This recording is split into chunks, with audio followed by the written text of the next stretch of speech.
Earth Debate, Uncut and After Show.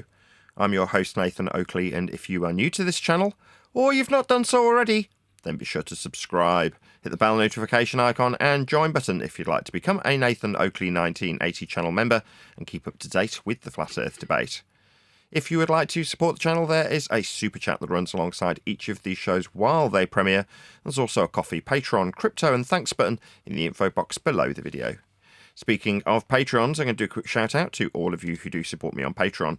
So, a massive shout of thanks and appreciation to Felis Mengis, Smith Tools and Purchase, Level Plain Poem, Vitali Z, Colton James, Effie Patriot, Thomas van der Zander, Measured Flat, Chris Wouters, Mir in the Shire, Mitch Kennedy, Rod, The Name's Burley, J Mails 24, Yu Lamento, Iron 26, Retro Bill, John Case, Patrick Gunnels, Banter, Hairy Blade, Mobile Max 777, Rob W, Del West Watson, Unbelievable Productions, Blue Ridge Ranger, Abraham Mohammed, Skeptic 936, Texas Mike, Chow Young Cat, David Wayne Foster, and Dank. So another massive thank you to all of you for supporting me on Patreon. Links to Patreon are below this video. I'll hand across to whoever is in Discord and Google so you can enjoy their dulcet tones while I set up for today's live show. Nathan even describes and will say is that the 60 nautical miles after the elevation angle using the level surface, that's the calculated measurement. That's the calculation, isn't it? Right. You know, because Nathan says, well, whatever you do with that elevation angle afterwards is up to you.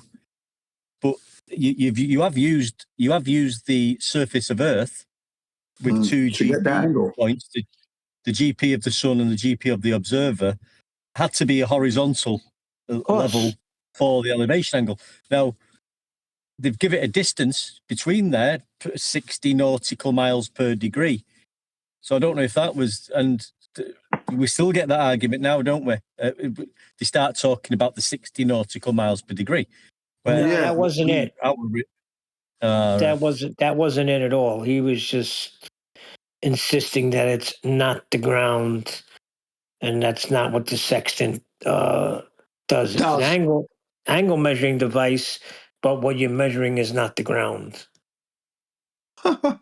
He doesn't understand. You're using sea level for the elevation, for the baseline of the elevation angle, aren't you? Exactly.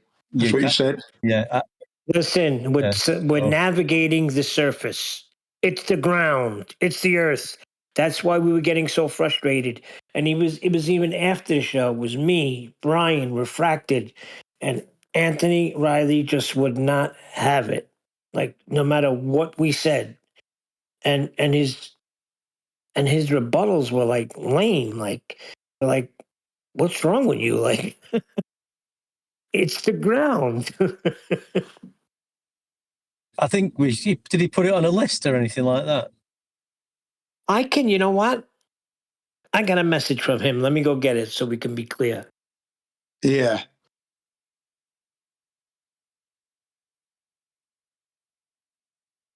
I mean, we're clear that you need the horizontal baseline. That would be the ocean, without a doubt. Yeah. And then you get your angle from there, your angle, your elevation to the GP from the horizontal baseline. Exactly as you said, one deck. Perfect. Just trying to think where somebody's coming from when they say. There it goes. You ready? Yeah. Every time when I go to get it, it goes back to the thing, but it's right here. He says, I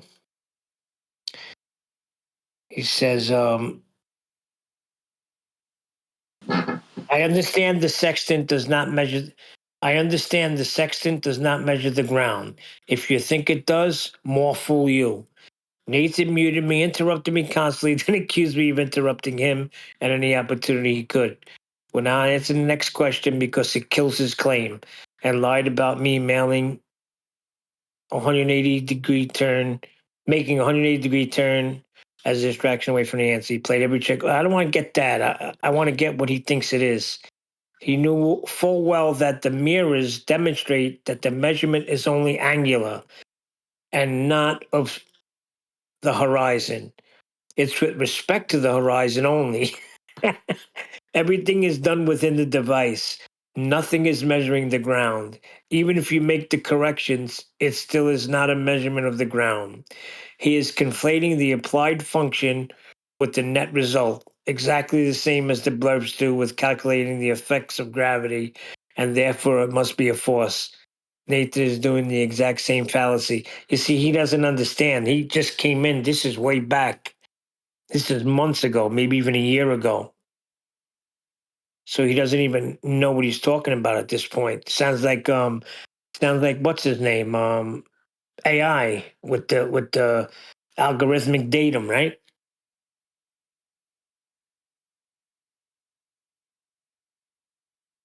I mean, he's trying to say it's not, it's the sextant is a tape measure, I think. Yeah. Or Yeah. it's not. Are you sure that wasn't a couple of years ago? Not last year. Surely couldn't have been last year. Yeah. Sextants don't measure the earth to be flat, Neil. They create a horizontal datum from which an angle is then measured. Nothing to do the earth in any way at all. Does he listen to what he's saying? Does he still say that a sextant measures the earth to be flat? Absolutely. Yeah. It was designed on a flat earth to work on a flat earth. He said whether the datum is created while stood in a football field, on the rooftop of a skyscraper, on a rolling boat on the waves, or any other example you think of, it has diddly squat to do with the surface you are stood on. In the same way that the map is not the terrain.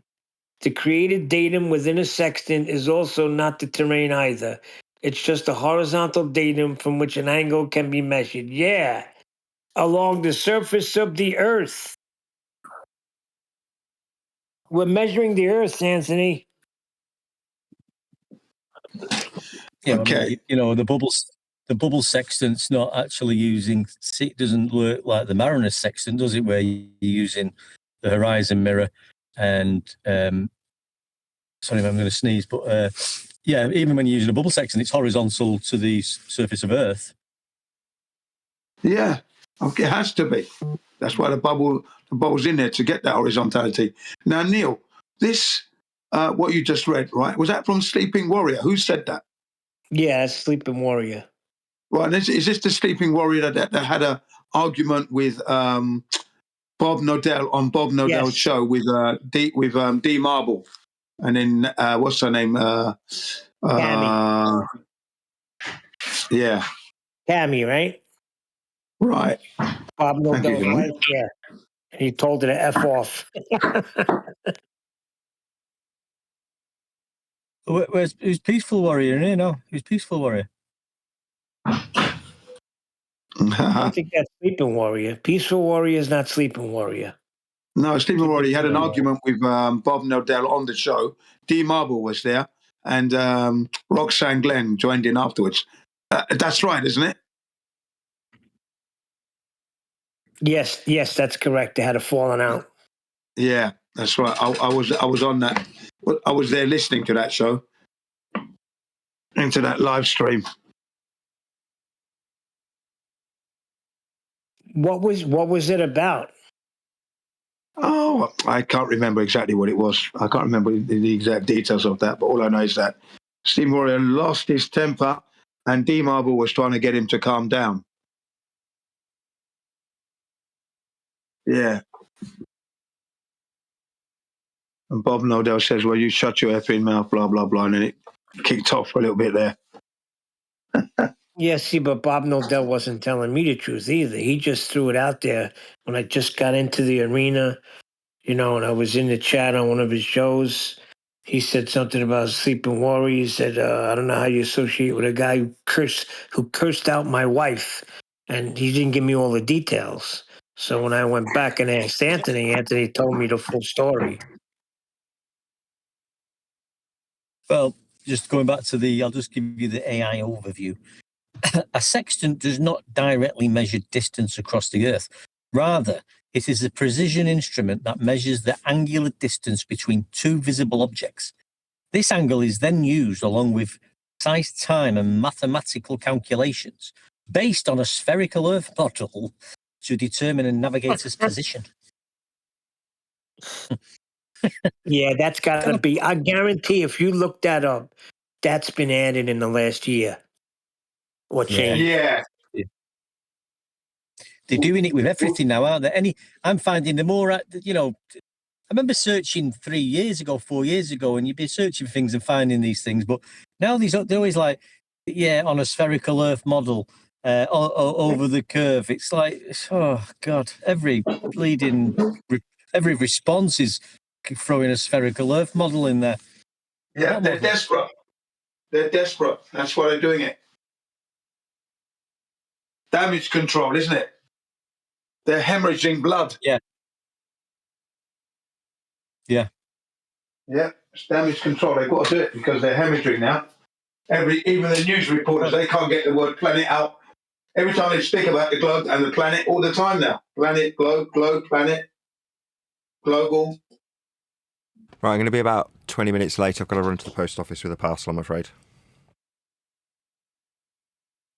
Is it a microphone? No worries. We'll hold it down.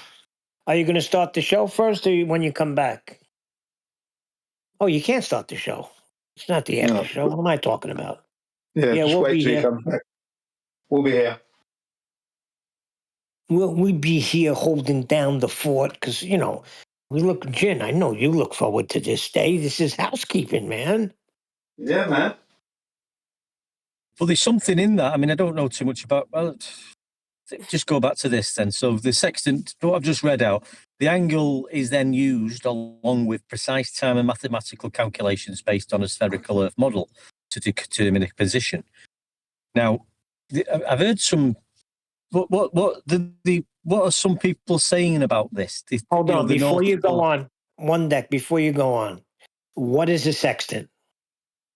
Yeah, no, I know all that makes But what is it? Just answer me. Appease me. It's an elevation angling measuring piece of equipment. Oh, okay. So then how can it be working on a globe if it's an angle measuring device? Yeah, it's a beautifully piece of machinery. Yeah, it doesn't work on a globe because if you're using the marine sextant, you will be using sea level for the baseline. Oh dear. And ain't Let me rephrase nobody going into the center of the earth, cutting it in half, and using the equatorial plane. Nobody. No. Let me rephrase that. It's a beautiful machined tool, is what I meant to say. Beautifully machined tool. Because it is nice to look at, isn't it?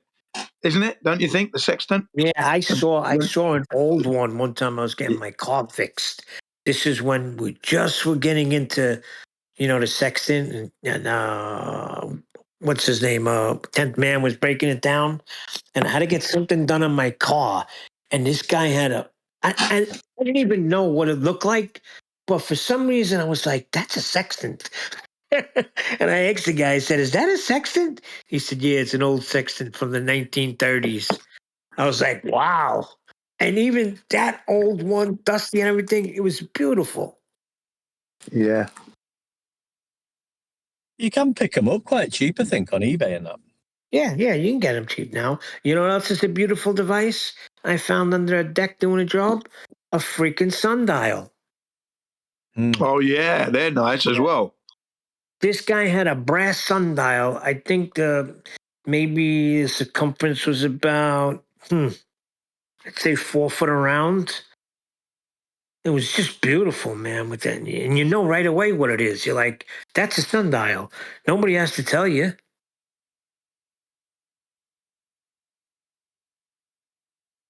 Sitting on a concrete column and then a brass top on top of that. That's a great design as well. Don't you think? So simple. But that's how the ancients treated the earth, as it was flat. This whole globe thing, this is not something that was 2,000 years ago. This is all new. I don't care what they say. The Greeks always knew it was a sphere. Bull crap. It was reinforced in 1969 when they supposedly went to the moon. That's when it was locked in. Here's the proof. Now we got it. That was the importance of the moon landing, so they can show Earth, right, from space. It's all crock. And you can get a fully brass Mariner section on Amazon for $54, and it comes in a nice thick wooden box case. Like I I might thought pick they one were up. all brass. No, I mean, well, there's ones on there that are like $400, but they're like carbon and plastic and like more modern ones. But you can get like an antique looking one for like $54. It still Just going functions. back It's got to the this though. actual. Imagine, I mean, Huh? this is me. This is me being a conspirator now. Imagine, like, we know what you've just said. It like these AI answers we're getting. They're all actually now starting to change definitions. Now, imagine if this is just the start of reprogramming future generations. So, say in like 50 years, people will be using level as a curved terminology and horizontal people. So everything that we know now is going to be, the kids are going to be brainwashed into just using these terms of level is curved and horizontal is Yeah, curved. No, it's here's the bloody mistake. annoying. No way. Here's the mistake. They're not going to be able to pull that off. No, no, no, no, no. That is a contradiction in terms. That's why we're here. Flat Earth is growing more and more every day. You go to the schooling system, ask a few kids, they'll tell you. They know you're not going to be able to pull this off. They're trying desperately now to keep this narrative, but they can't anymore. They're going to have to come clean within the next 10 years. I'm telling you. Get ready. Yeah, I can see that, but I think that's what they're trying to do just by this whole AI thing and getting the responses that we're reading out, contradicting itself and changing definitions. This is supposed to be, you're searching for something, and this is what the kids do now. They don't go to the library. The libraries are all gone mainly. There's only very few libraries left. So you're relying on the AI and what you're being told, and they're telling you that the plane dips down, it's keeping parallel with the curve of the atmosphere with its nose down. They may get away with that because not everybody flies. Not everybody gets behind the plane, the cockpit. Not everybody goes in there. But they might not even get away with that one deck. They'll try. But kids are not stupid. When they see a contradiction, they're going to start calling it out, especially when it has to do with Earth being a globe. Because we're getting out there. You understand what I'm saying? We're not in some dark little side of the internet. It's getting out there. The people on TikTok making videos. Everybody's making videos. Everybody's declaring the earth is flat. They may not have they may not be able to put it all together, but they're not being deceived no longer. I think it's a mistake what they're doing, to be honest. Yeah, it's backfiring. It's going to backfire. You're right. Because you can't say a curved line is straight and a straight line is curved. You can't say that. That's not going to go down, man. Not with the kids, anyway. I mean, that was one. That's why what Brian used to say, logic. You can't always go off these. You need to demonstrate things.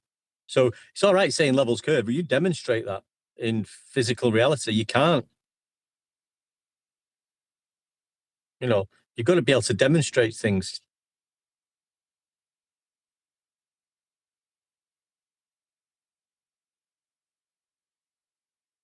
But have you done out with the? Have you done anything, Jim, with the kids? It'd be good to get difficult to video in school in it and things like that. But it'd be good to get some.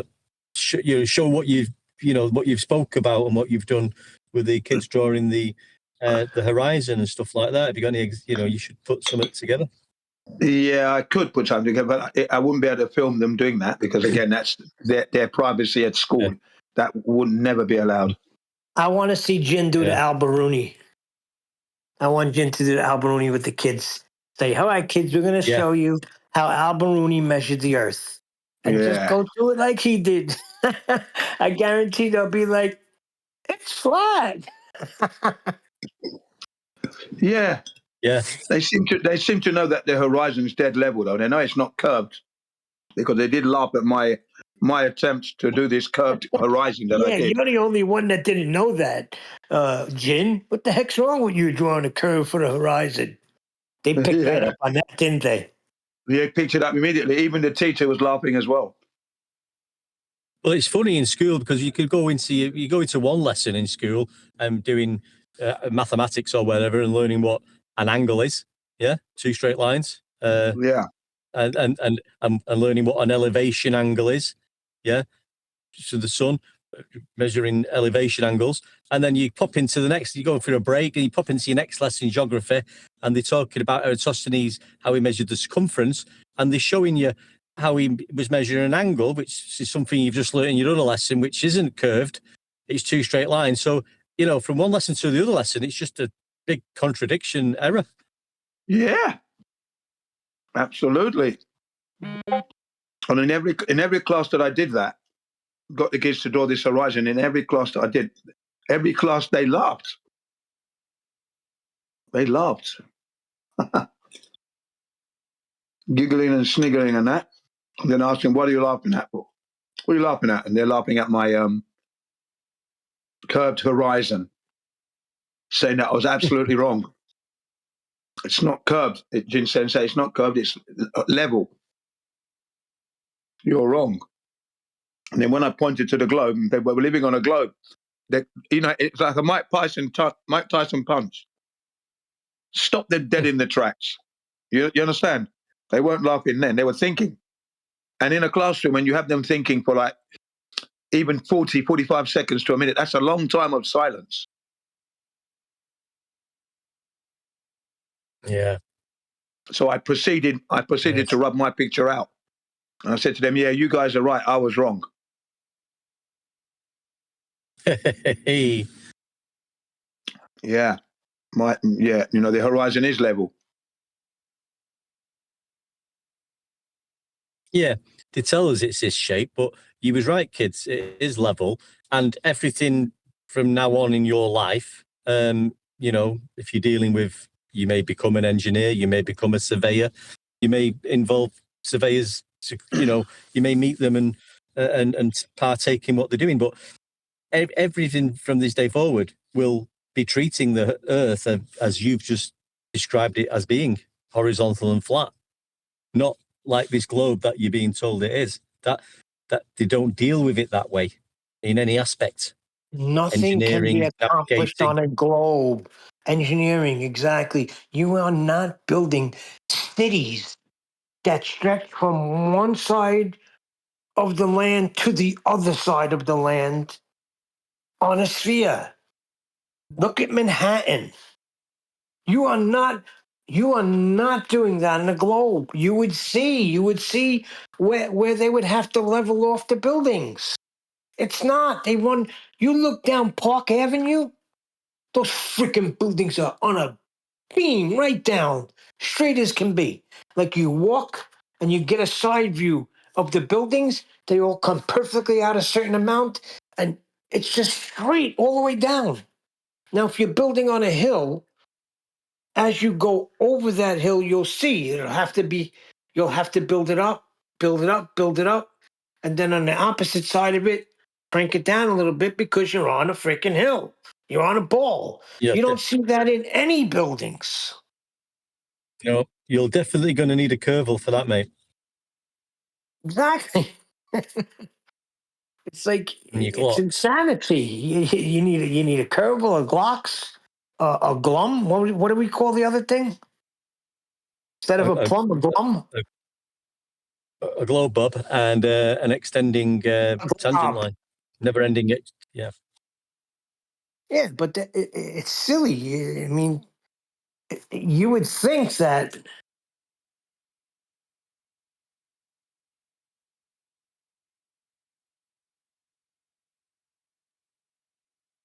How come Nathan's in here anyway?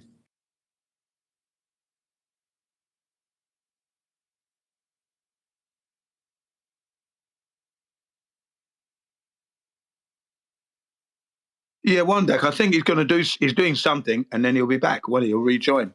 That's why.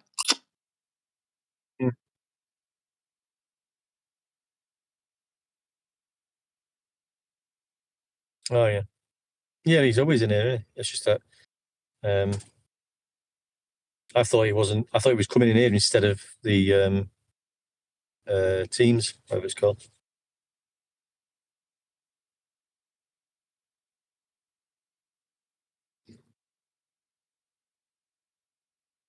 Oh, it's been a bit cold today. It's not free. It's been about -4 today where I am. I've been working outside on the roof for most of the morning, so I'm a bit cold now. Yeah, we had 2 degrees this morning, but then the mercury rose up to like 14 degrees Celsius, 15. Yeah, so I'm up at 4 degrees now, but I was up at 6 o'clock this morning. It was -3, -4. It's Wow. gradually popped up now. Sun's out, clear skies, but it's just been crispy and cold. But it's one of them. I've been on a little fiddly job up on a roof working on some units, and you can't really wear gloves when you're doing this type of work, but you're dealing with, you're using adjustable spanners and screwdrivers and socket sets, and it's just like your fingertips become numb in the end, and it's like, well, you lose your senses, don't you? You lose the sensitivity. Yeah. So I've had a bit of that, and I had a few problems, and I can't finish the job as I wanted to finish it. I'm going to have to leave it half done, not because of the cold, but I've noticed another problem, and I'm going to have to order another part to put that right. So it's just been a bit of a nightmare. Anyway, I've come down, and I thought I'll come down for an hour, sit in my work van, get the heating on, warm myself up. Yeah, warm yourself back up. Do you carry a flask of hot soup or a hot drink in a flask? You might want to start doing that. Yeah, not really. I brought my wife made some nice stew for tea in the slow cooker. She did it. It was like potatoes, carrots, celery, some chicken, some lentils. Just like a nice stew. Lovely. So there was some left over. I brought some for my dinner today. So I've just had that before I jumped on, and so I'm all right anyway. Yeah, you've recovered nicely. Yeah. But I know what you mean, man. To the rain tomorrow. Yeah. Right? But I am a bit used to it though, because I work in freezer cold rooms. So I'm going in rooms sometimes. I was in a room yesterday. Changing a fan motor. You got the big fan blowers in the room. So I've got to get your ladders in there, clear some trolleys and stock out the way, isolate the unit, take the fan cover off, and you've got a fan blade. You've got to get your Allen key in there and then pull the fan off, the shaft of the fan. But that doesn't come off because it's -20 in the room. So you've got to get your map gas on there, heat it up and expand the shaft there, and then get some spanners behind it and knock it off. Then you've got to get a socket set and get the bolts out for the fan at the back. But all the time, again, it's precise fiddly work, working in -20. Yeah, when you put logic and reason into someone's head, who you are telling them that you were just like them and fooled by them, just like the way they were fooled, but you found out, and you put that, and you do it with love and sincerity because you care for that person, a normie that is, obviously, because we know who the other people are, then they walk away with that seed of truth planted, and they're thinking about it. They can't, because of pride, just admit they were wrong for 20 years. They're just not going to do it. I mean, it could be it's starting to happen now. You've seen it with Simon Dan. I mean, he did his hashtag experiment measuring Earth flat using the Eratosthenes method, using 1,000 participants, and telling you that Earth is measured flat. Then you've got Dave Twangles McKeegan talking about elevation profiles and showing you the elevation profile above and below sea level as a horizontal 0 degree baseline, and telling you it's just easier to do it this way. We do actually measure, we display it horizontally, but that's what we have to do. We had the guy the other day when we was looking at the GPS and triangulation, Sorry, I said that wrong, but you know what I mean. And then at the end of the video, he said he's shown it all in 2D using the radius line and the circles of equal elevation, same as celestial navigation. And then he said it was, obviously this is working on a sphere, but it's just a little bit complicated to show it that way. So they're all realizing in their own way, slowly but surely, that, well, yeah, we are actually. And it might take another year or two for these people to finally just say, well, yeah, I'm measuring it flat. Simple as that. Once you understand that a reference plane dictates what you're measuring, it's whether it takes them a year to figure it out or not, doesn't matter. They lose instantly to the reference plane. You're measuring the star's zenith distance with a reference plane, which means a GP of the star, and in their own books, and trust me, I got plenty of those books, is 90 degrees to Earth's surface. Well, we know what 90 is. But then the zenith of the observer holding the sextant is also 90 degrees to the Earth's surface. And that can only work in the pictures that they show out of their own books on the equatorial plane, which is fictitious because no one's there. They have to do that. No one's there with a sextant in hell. They're on the ocean surface, sea level. And the fundamental reference plane for all astronomy and for navigation is 180 straight angle equatorial plane. Okay, if that's the fundamental reference, then that means any other reference must be parallel to that. Well, if you use an airplane with a bubble section, you see a line that matches the equatorial plane. You see the eye level horizontal of a person standing on Earth, that's a horizontal plane that matches the equatorial plane. And then you see the tangency on that line that touches the semicircle that doesn't belong in this at all, but they put it there to fool people. And that's a straight line. And then you go to the equatorial plane, and that's a straight line. So you got 4 parallel lines. What's that semicircle doing in that picture? What's it there for? It's there to fool you. That's what it's there for. The plane of reference is flat. And that's what AI had to admit to me.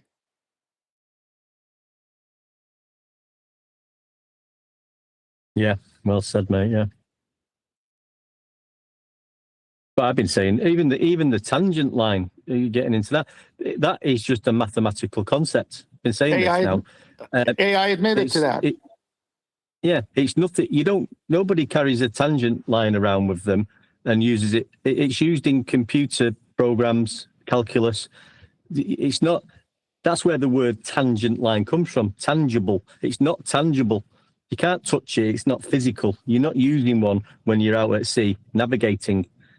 You can show it in a drawing and pretend you are, but you're not actually using that tangent line because it's not physical. It's mathematical. Well, sea level is that line in reality.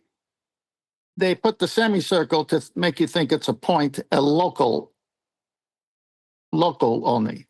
But it can't be local only because it's got to be at least 5,400 nautical miles. Now, if they want to say local is 5,400 nautical miles, welcome to flat Earth.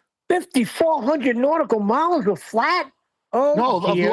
of local.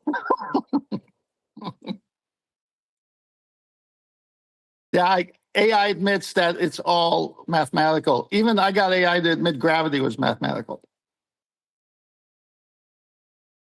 So, 10th man, I mean, and when you started bringing a sextant out, I remember the day because we used to come in back to back. You and I, we would be the first ones in, and I said, "10th, how you doing? What's going on?" You said, "What's going on? It's the year with a sextant," and then you started dripping it out to us in the pre-show over the course of time, enlightening us all on the sextant and celestial navigation. Yeah, that was fun times. Right. But now what motivated you? Like, how did you even come up with that? Like, what made you think of the sextant? Well, I owned a boat for 2 years, living in California. Would go to Catalina all the time, weekly for the most part. And I would obviously have to go to the coast where the boat was in the marina. And I would visit different stores that had boat parts and stuff. And I remember visiting nautical shops and looking at things. And I remember seeing a sextant, several, the kind that you put on the shelf that aren't really usable to the real ones. And I remember just talking to the shop owner about the use of the sextant. What is it? How's it used? Okay, so that kind of stuck in my head. And then when QE, at that point, BLM 69 came out with the oil rigs, and actually Taboo Conspiracy was the first one to do the first part of the Black Swan. QE came and added the modus tollens on top of that, and that was QE's part in it, because Taboo Conspiracy actually put all those numbers on his show, the same one that we all used. And I even sent a copy of it to Adam Meekin and asked him to do the math to see if it was correct. And Adam said it was. So at that point, I contacted QE separately to understand the Black Swan argument. It took several calls for me to understand what he was putting together. But once I got it, my mind just knew, because of those other incidences, that the sextant measures location of a star somewhere on Earth, and the distance in between has to be flat. Even though you can't see past your possible vision of your eyes, can only go so far, and then everything seems to blend together with perspective meeting. And it still has to carry past that. It just plows right through all of those things to a place sharing the same baseline. So I just knew that at that point. And I went and did some research, and then on another call, I told QE about it. And then he says, well, listen, save that for another day. Let the Black Swan have its time, and then you can come out with that later. I said, fine, I still need to do more research on it, so I didn't mind. So I went and started buying the books and found a German-made sextant, which was, just awesome in its craftsmanship. And I bought just about everything. Thousands of dollars it cost me. And one book cost me $300. It was the mathematical basis for turning flat Earth into a globe. And I knew that book would have stuff in it one day for somebody else who understood math, because I'm not good at it. But I bought it because I'm just on this research. And I spent hours and hours and time with PDFs, YouTube videos, bought the almanacs, different years of almanacs to see if they changed anything, started reading everything. And the argument became real in me, but I wanted to share it and get more eyes on it. And that's when I came on the show and started dripping it. I said, I can't do this alone. I need help. Because Mitchell from Australia ran with it first. He had the first video on YouTube using the findings that we did in the pre-show, and he got it. And he did that tremendous first video. And after that, everybody else just jumped in, which was great because it belongs to everybody. Excellent. I just needed to clear the air. Clear the air for what? Well, I don't want nobody getting stolen valor from it. It's 10th man's, and that's it. And you heard him say Mitchell was actually the first. There's humility there. But 10th man taught us all about celestial navigation and the power of the sextant and measuring elevation angles and all that other stuff. It all goes hand in hand. Sure. The thing is, all of that is recorded and documented. It's like when bullshitters come along and start saying, this is mine, I did this. It's like, that's partially why I keep the show going on a very regular and consistent basis. Because then there's a documented account of what's gone on, who's done what. So a year's worth of shows with 10th Man at the beginning of them teaching us this stuff isn't going to suddenly get forgotten about because someone comes along and goes, no, it's actually mine. It's like, yeah, your average narcissist can attempt to gaslight you, but we've got it all recorded. This account's been taken. Yeah, the ledgers have all been written. It's all been recorded. We all are acutely aware of who told us and taught us celestial navigation. It was 10th Man. Well, I'm just happy to be a part of it. I'm not. It's. I mean, God put it in my head to do it, and I did it. And it's to be shared with everyone. That's it. Nothing more. I mean, Yeah, and then Refracted came out with the measurements and clarified to us that everything is coming from a flat plane of reference. And that's beautiful too. It all fell in line. Black Swan, Sexton, Earth measured flat. Bing, bang, boom. It's over. well, that was the thing. The Black Swan was the argument about how it can't be a globe because of the oil rigs, blah blah blah. But the Sexton says, but it must be flat past that because it's got to be 5,400 nautical miles on this plane of reference, even though you can't see that far. Okay. And then refractive curvature came in, and he's got a different mind than all of us. And he started putting arguments to this that were epic. So, yeah, well done, Refracted, because if I had his mind at the time of this, all of his stuff would have came out earlier. But no, I mean, he's brilliant.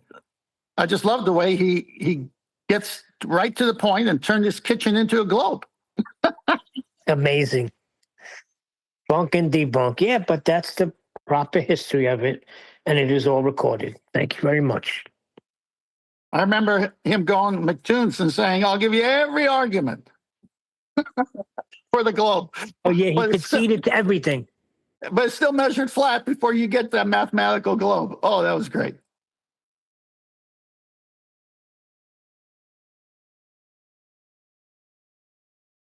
So are you in any pain, 10th Man? Because I know when I had that hernia, there'd be times when it'd be like hurting so bad because there's a lot of pressure.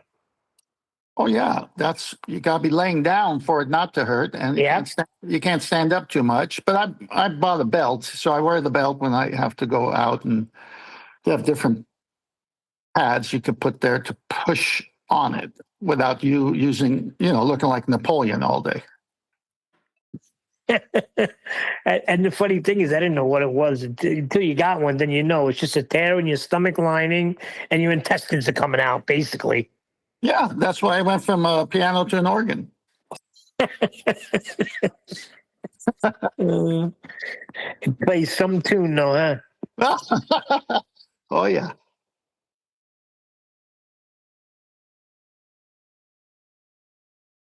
Yeah, it's fun.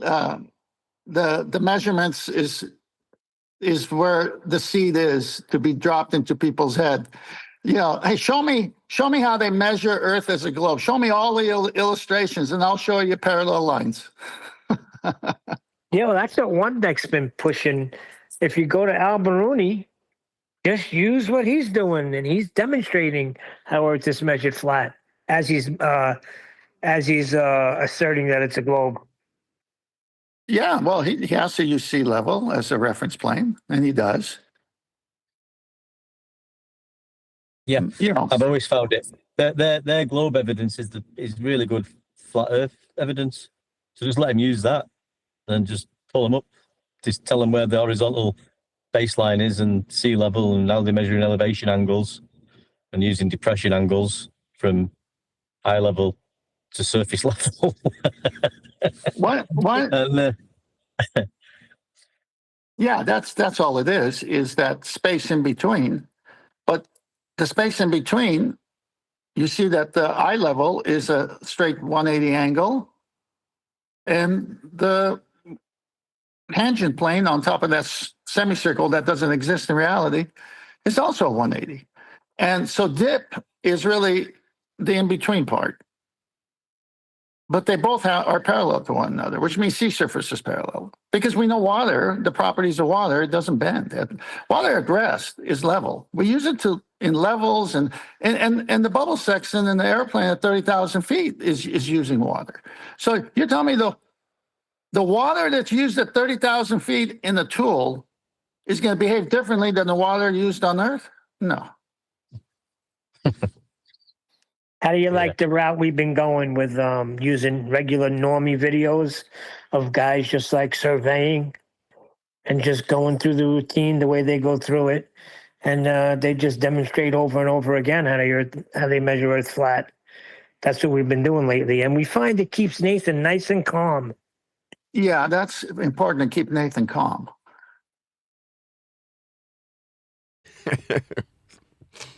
Yeah, especially when he starts off the show saying, "No cursing. If you curse, you'll have to leave and come back again." And then it's like, I go, wait a minute. Just don't give him a triangles video where you. Oh boy. We should start warmly welcoming him back the next day. Well, If that was the rules, he would have been kicked out more than anybody. that picture I'm seeing on the video with the guy's head in the middle on the equatorial plane, do you see that one? No, I don't see that. Where? Well, No, I don't see it. Well, I'm watching it on my iPad while I'm talking on my phone. So I'm seeing this Nathan. You know, all these pictures are the ones I've sent Nathan throughout the years. So I think what you're doing is great because you're using non-flat Earth produced videos to prove measurements and this argument that can't be beat that FED is saying, be offensive, use this and use this solely. So yeah, when you're citing a surveyor or someone in astronomy telling you we can't see the stars under the equatorial plane that extends to the celestial plane or horizon all the way to the imaginary celestial sphere, that's 0 degrees, and we could only see the stars that are above it, never below it. Well, see, they're saying the same thing we're saying. So when you show videos of them saying the same thing we're saying, and then we actually say, you see, this is how it's measured.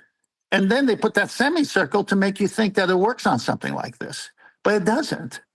That's important because now you're bringing in credibility from this world and its mathematical belief that they live on a globe, and they're validating your flat Earth argument. Right. Epic. I'd like some reactions from you guys. So it went down really well last week when I was doing exactly the same thing, just tied up. I still am. I said I'll be 5 minutes. I'm still working, doing other things. But I am going to pause for a minute and play out this video. Just shout out pause if you want to respond to it. The face of the countryside is changing. New big motor roads are under construction, the bulldozers making deep and dirty marks across the map.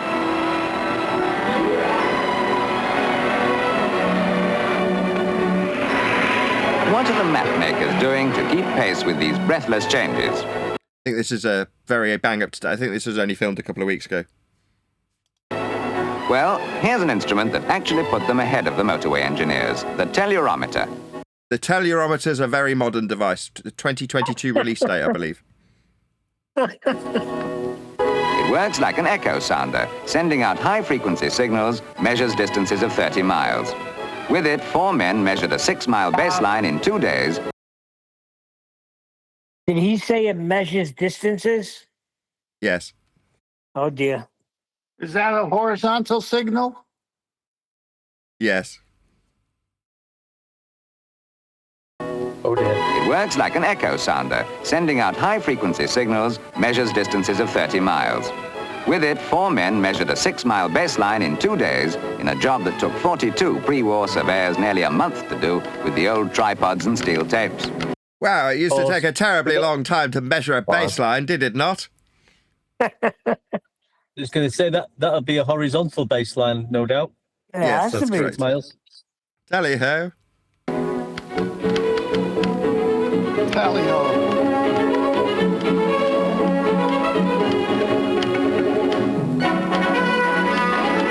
It used to take 2 men a whole year to do the map-making mathematics that these adding machines and electronic computers can do in an afternoon. P9 14th gen Intel, that right there. Very, very modern, up-to-date processor. I think it might be an AMD, actually. With a girl to help. That's one of those 25 terabyte slides right there. Amazing. Hey, listen, this was technology back then, Nathan.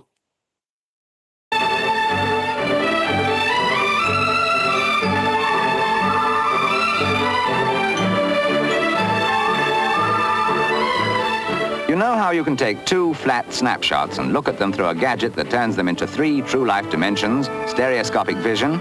Well, the map makers do the same with this machine. Air photographs of mountains stand up in 3D, and a floating dot enables the viewer to trace every contour on the map at his elbow. I was hoping to get a bit more reaction out of what he's doing specifically. I'll just play this section again. Pay close attention to what he's doing and what he's doing it with. Yeah. It used to take 2 men a whole year to do the map-making mathematics that these adding machines and Say again, whoever that was. I said it was nice of him to give us 2 flat plates. Yeah. Indeed.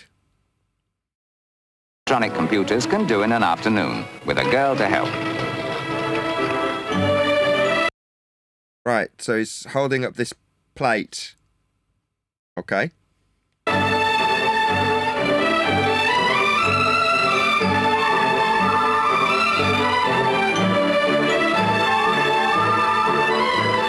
You know how you can take 2 flat snapshots and look at them through a gadget that turns them into 3 true life dimensions? 2 flat snapshots, we heard it. Stereoscopic vision? Well, the map makers do the same with this machine.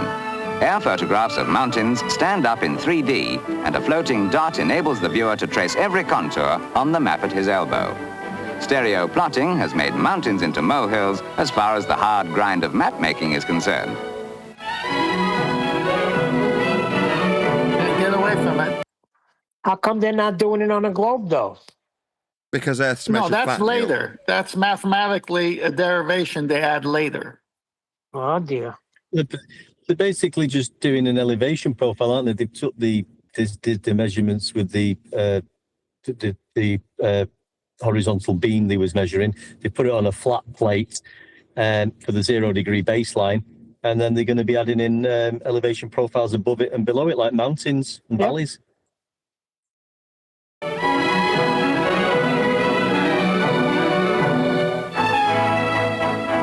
Royal Engineer officers and nearly 4,000 Ministry of Agriculture officials are working at full pelt in the Ordnance Survey to record the changing face of Britain on those famous maps 1 inch to the mile. 1 What inch was to that? the mile? 1 inch to the mile, yes. Inches well, are those bendy, flat right? measurements. The bendy inch. What's a We're mile? all familiar with the What's bendy a mile? inch. Go ahead. No, a mile. What prerequisites a mile measurement? Horizontal, linear, flat. Yep. They also make maps of towns so big you can pinpoint the flowers in your front garden 3 bus lengths to the inch. All flat.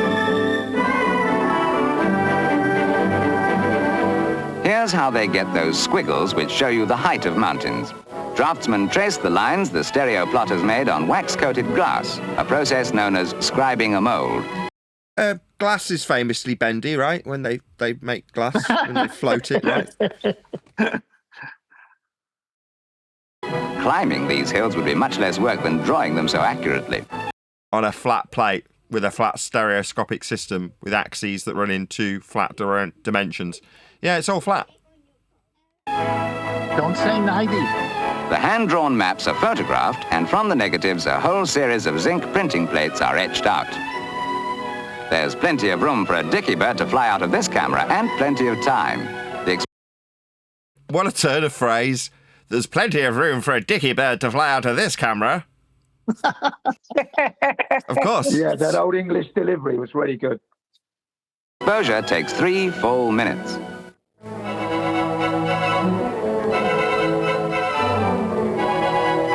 Does this music not remind you of Captain Scarlet and Thunderbirds? Does me. Honestly, That was me too. Yeah, that was me. I can't hear the music.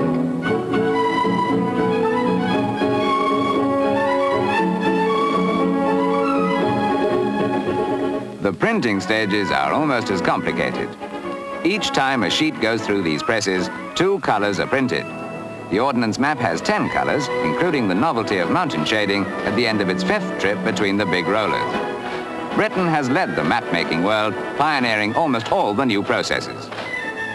Today, every... See, I told you, new. He said it's new. Just ignore this where it says map mapping 1961 down here. Just ignore that. It's new. new mile of motorway puts some obscure, unknown part of Britain on the map. Look at that globe in there, huh? That's what I'm wondering. Where's the globe? Everything's flat. Yeah, that's how it's measured.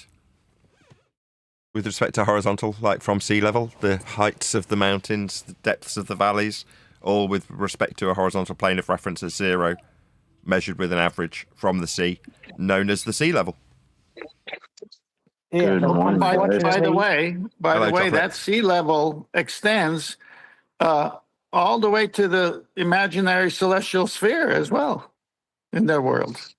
yeah, but Indeed. unfortunately, over 9. Morning, Chocolate. Go ahead, Hello. sorry. Second attempt. Chocolate. What's up, fellas? Chocolate's here. This is like a reunion. Hey, Yeah, Chocolate. good morning, Chocolate. Yo, Tim. How What's you up, doing, man? buddy? Good to hear Good to you. hear you, man. Hope everyone's well. Yeah, I've been asking about you, man. I've been worried. Like, where's Chalk? I know me and Eli talked to him, but I thought he'd be in here by now. Yeah, man, you know, I'm busy at this time. It's not the greatest time for me to talk, so come in when I can, you know. Well, jolly good show, chaps. What was that? What was that Dickie line again? It sounded You- just like the video. You can get Jolly more than good a dicky show. bird into this camera. That's great. Chalk, what do you think about all these people measuring Earth flat, even back in the 60s?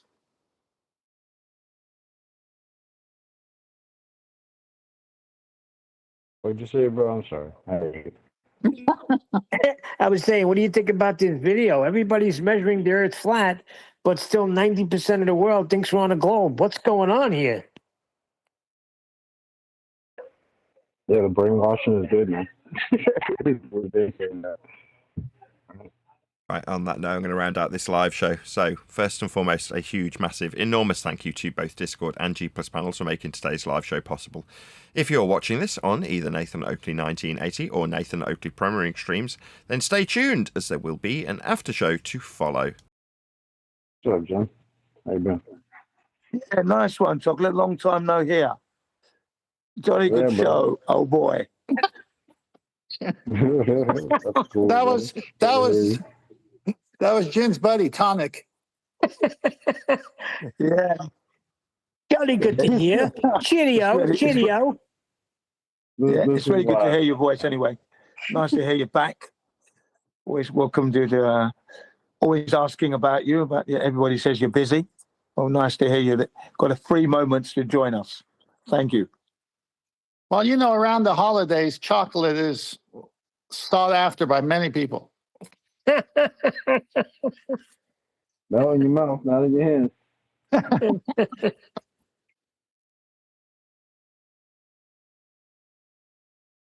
You been all right though, Chalk? Just working a lot, working the hours when we're on live, huh?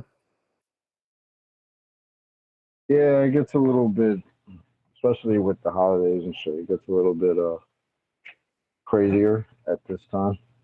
So, You still in Georgia? yes, sir. Okay. Yes, sir. Well, I Everything hope with you, you- man. How's your family? Yeah, I moved to Idaho. So you moved to Idaho? Yeah. Oh, when did you do that? About 3 years ago. What the fuck? So wait, you moved out of that communist country, California? Oh, what a wonderful, beautiful state that they ruined. You know something? It is Yeah, sad so- because it is a beautiful state. Yeah, I was there over what 50 plus years of my life. Yeah, now they almost succeeded in New York. Oh, really? Don't even take me there. The only thing is, Long Island is trying to separate from New York. They're like, keep those communists over there. We don't want you on Long Island. Yeah, don't blame him.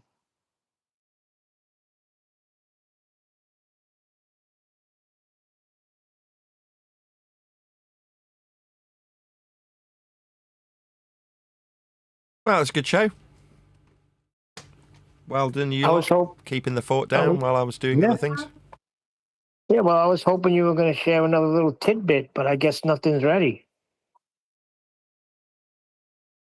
Oh, there's always little tidbits I can share, but I'm just busy doing other things, Neil. Just listing microphones. Well, he did share that great short video we just watched. No, it doesn't mean that. He wants me to read out a little section of the anecdotal bits that were formerly, by my former editors, that is, just chosen not to be in there. And then there was a unilateral decision made that there'd be no anecdotal talk of people and individuals. Well, I've changed that and started writing about individuals, so that'll be introduced at some point. No, okay. Well, it's your book.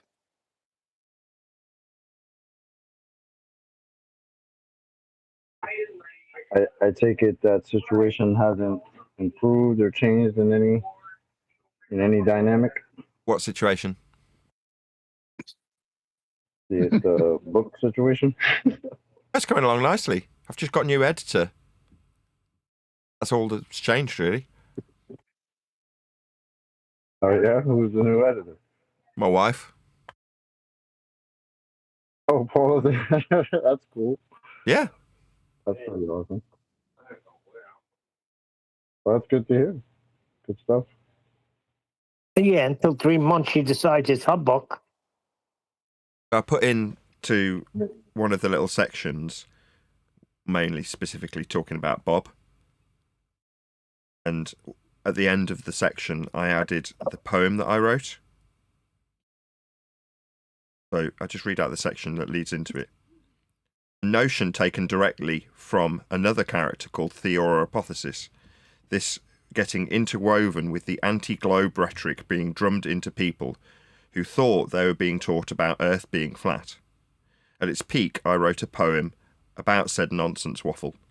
The ether sensation is the manifestation of the vibration when viewing libration in the perturbation of the variation of a background radiation. When we view illumination, there is no postulation in my verbal masturbation, because perception of the visualization of light emanation in a rotation torridation of magnetization through vacuum evacuation show the maximalization propagation with a motion demonstration phase quantization via quantum induction validation, where we view the Michelson-Morley experimentation showing consistent variation in the direction and when illumination went on vacation at elevation in atmospheric stratification. By interpretation, and that's a miniaturization of the ether explanation. If you lack comprehension, it's because of your education. Did I mention the free power generation? Long live the ether. This is a declaration and not a theora hypothesization. Subscribe to Nathan Oakley 1980. Outstanding. Oh my God. That was psychedelic. But this is what happened on the show. I mean, how much of that poem I wrote, I don't know. It's anybody's guess. Are you sure? I mean, somebody could have thought of it 2 weeks before. That would be sureization.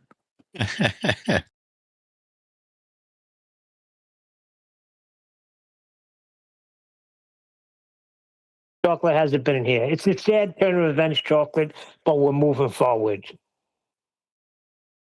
It was a quote I saw by Miles Davis. And it said, if you understood what I said, you'd have to be me.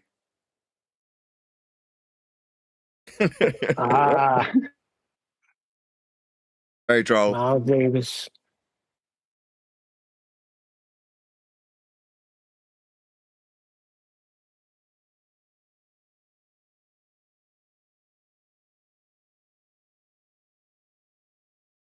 What's the weather like, Nathan, over there? Cold. Gloomy. Yes. Same Dark. here. Yeah. That's all right. We've got our thick blanket out. We've got working heating this year. We've got electricity, hot and cold running electric, everything. It's wonderful. Wonderful. Yeah. Do you remember a Yes. couple of seasons ago where I had no electricity? You weren't tapping into the ether. If You should have only. gotten in touch with it. That Or you nonsense could've just just keeps us started away a from the fire. measurements, doesn't it? I really like, I mean, I think I've caught, honestly, less than 10 shows in a couple of years, at least, or a year and a half, to where I actually listened to a whole show. But I like the direction of what you guys are doing, which is offense and using their own videos that the globe proponents put out, validating the offense of FED debate, which is measurements. Yeah, it was my idea. But somebody had to beat you by 2 weeks, right? You know, I was kind of thinking that the other day. I was laughing to myself because I was just like, how is it that in 2025 we got people like Simon Dan, right, coming out with his video? Did you see that one, Tim? No. But see, Simon Dan and all. Well, go on, Is there finish. any way you can access that little clip of Simon Dan? Because I think that was one of the funniest ones. Because to me, I was like, the audacity of these dudes coming out there like, yeah, the surveyors are measuring it flat. But would they have said that like 5 years ago? Like, would they even be caught dead saying that? No, No, they wouldn't. But now it's okay. It's all right. They can measure it flat. Yeah, we've Okay. forced them to. We've pointed out how Earth is measured flat, and they've gone, oh, well, how do we address this? Well, we can't deny it, because it's how Earth gets measured. So they go, well, yeah, we measure Earth flat. That's because it's a really big ball. you always said that's the way it was going to go, Nathan. Eventually, Well, that's people all right. will accept it as though it was always the case. So eventually, people will realise that the shortest cognitive route to accepting what Earth is based on how it's measured. And when someone like a fundamentalist religious zealot ball believer says, well, yeah, Earth's measured flat, but my belief in a ball doesn't mean it's not still a ball, it's still a ball, okay? And people will go, okay, nutter. Yeah, I always knew it was flat. That's how it's measured, Well, right? Exactly, and that's what I was thinking about. Like, that's what I was thinking about. Like, years ago, they wouldn't be caught dead saying that, and if one of them did say that, the others would jump all over them. Like, it's so funny that now they have to be in agreement because they know that's what it is. It's so funny to me. I was thinking of that like 2 days ago, just random, like how much this argument has progressed because it's not even an argument anymore; it's measurement. And now they have to agree with it. And Simon, they has to come on video looking all sad because he's got to agree with Nathan about something. You know how funny that is? Enjoy that. Well, the opposite, if I may, occurred to where they got their way. And that's what we're about to, we're changing that. So it wasn't until the late 17th century, early 1800s, even in some provinces of China, that China finally come aboard with the mathematical derivation of the Copernican model. And prior to that, at the efforts of the Jesuits, Mateo being one of them, who went to China and said, look, you guys are a great nation. You travel the high seas and your ships go out and come back. But do you know, we in Europe, we have a new model that can do that better than your flat earth measurement model that you're using now. And so they tried to introduce it, and of course it was met with resistance up until the late 17th century, and in some cases early 18th century in some provinces of China.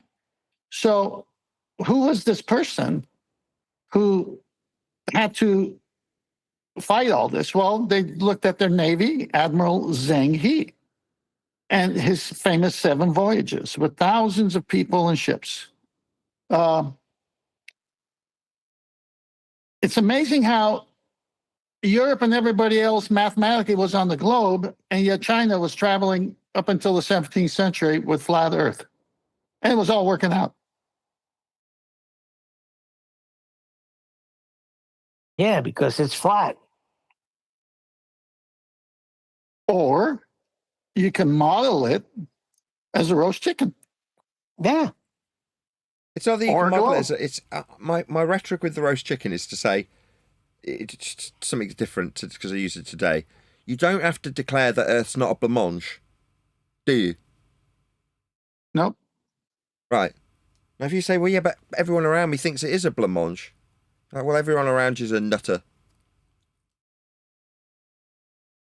Well, maybe, because at some point, even though a lot of our own testimonies, as heard in the past, our own senses told us otherwise, but yet we were in the system of the blancmange, as you say it. And so we didn't care because our senses kind of told us something was wrong all the time. But then until we actually spent time and realized, hey, our senses didn't lie to us. I mean, they could lie to us, being sensory sometimes, but in this case, they didn't lie to us, especially when research backed up what our sensory system told us about water bending and all this gravity. What gravity? I don't see large objects attracting small. I mean, none of these things are real. They're all mathematical. But it took a while because we're living in that blancmange world with blancmange language. Okay, so the people we meet, they can't help it. This is the way they were raised. As Chocolate always said, you're in the crib and you got that thing flying over your head with all the solar system. You're just thrown into it. Well, fair enough. We're living in a blancmange world, and I am a blancmange girl. Okay, now we're getting somewhere. I do remember that story when you were telling us that with the Chinese. What was his name? Zheng He, Admiral. Yeah, like they came. I was like, I remember making fun of that. Like, oh, so all this navigating you've been doing across this flat plane this whole time? Forget all that. It's actually real. Don't worry about that. It was all working out fine as you were measuring it flat and using stars for elevation angles and all that. Yeah, no, don't worry about none of that. It's a globe now. Just keep doing what you're doing, but just say it's globe. Yeah, when you can use a system other than the system you say is the real system, and they're 180 opposites, and they both work, you say, wait a minute, how could they both work if they're opposites? Let's see. What is the fundamental measurement of both of them? Oh, yeah, a horizontal plane of reference. So the one that add the globe, that's the false one. Let me give you something on the sextant, man. And tell me what you think of this. It's only what the sextant measures. It measures an arc segment in arc minutes and seconds, and that's all it measures, nothing more. Everything after this measurement is some kind of conversion, but not a measurement and not of Earth or the horizon. Well, I'll go back to what I always said the sextant is, because it is an angle measuring device from 0 to 90, or if you hold it horizontally when you're near land, a different way of using it. But for GP of stars and the navigator's position, 2 different 90 degrees, which in itself should explain you can't have 2 different 90 degrees without sharing the same baseline. So it's an angle measuring device. And that's it. Once you know the time and day, month, year, where that star is directly over the Earth, and they know that because the 63 or 64 navigational stars everyone uses are prominent and can be seen. And you say, here I am on that day, time, hour, and that star is there on that day, time, and hour, and this is the angle to it, they already know where you are on the shared baseline. They must share the baseline. I agree. Got one That's more it. for you. That's it. I don't need to go any further than that because it has to be a shared baseline because it is at the equatorial plane, a fictitious way of them copping out that it is a flat Earth, but they put the flat Earth in the middle of a circle. And obviously, that's where they say the navigator is with his eyeballs. But no, the navigator's on the surface of Earth. So they just took the surface of Earth and moved it down there. Exactly. Or you meant the other surface. You know, No, the surface no, that's not no, on the surface. No, that's the semicircle of a protractor that mirrors exactly your perspective view as the star is directly overhead and goes away down to zero as it gets further from you due to perspective. Hmm. That was Anthony Riley. We were arguing with him for hours, and he does not want to come to an understanding that it's the surface. He denies that it's the surface. Well, let me ask you a question. When you're using a sextant, you're navigating with it, correct? And what are we navigating? Outer space or the Earth? Well, let me answer your previous. I wasn't there to hear what Anthony said. If you're going to show me a parallel 180, a 180 from an airplane using a spirit bubble, a spirit level with a bubble, and then you're going to show me eye line horizon, matching that, so parallel together, and then you're going to show me a tangent plane on top of a semicircle that you say is the actual surface, but it's mathematical. And then you're going to show me the equatorial plane, which is the fundamental reference plane that all the other ones must match. Then that semicircle, that circle has nothing in this that matches. All the other lines match, and they're all parallel. I mean, if only there was something on the sextant that indicated what it was measuring. Are any of the like mirrors labelled with anything? Yeah, the horizon. Horizon. What, like the apparent position where the sky meets the not the surface? Definitely not the surface. Yes. The surface that doesn't identify as a surface.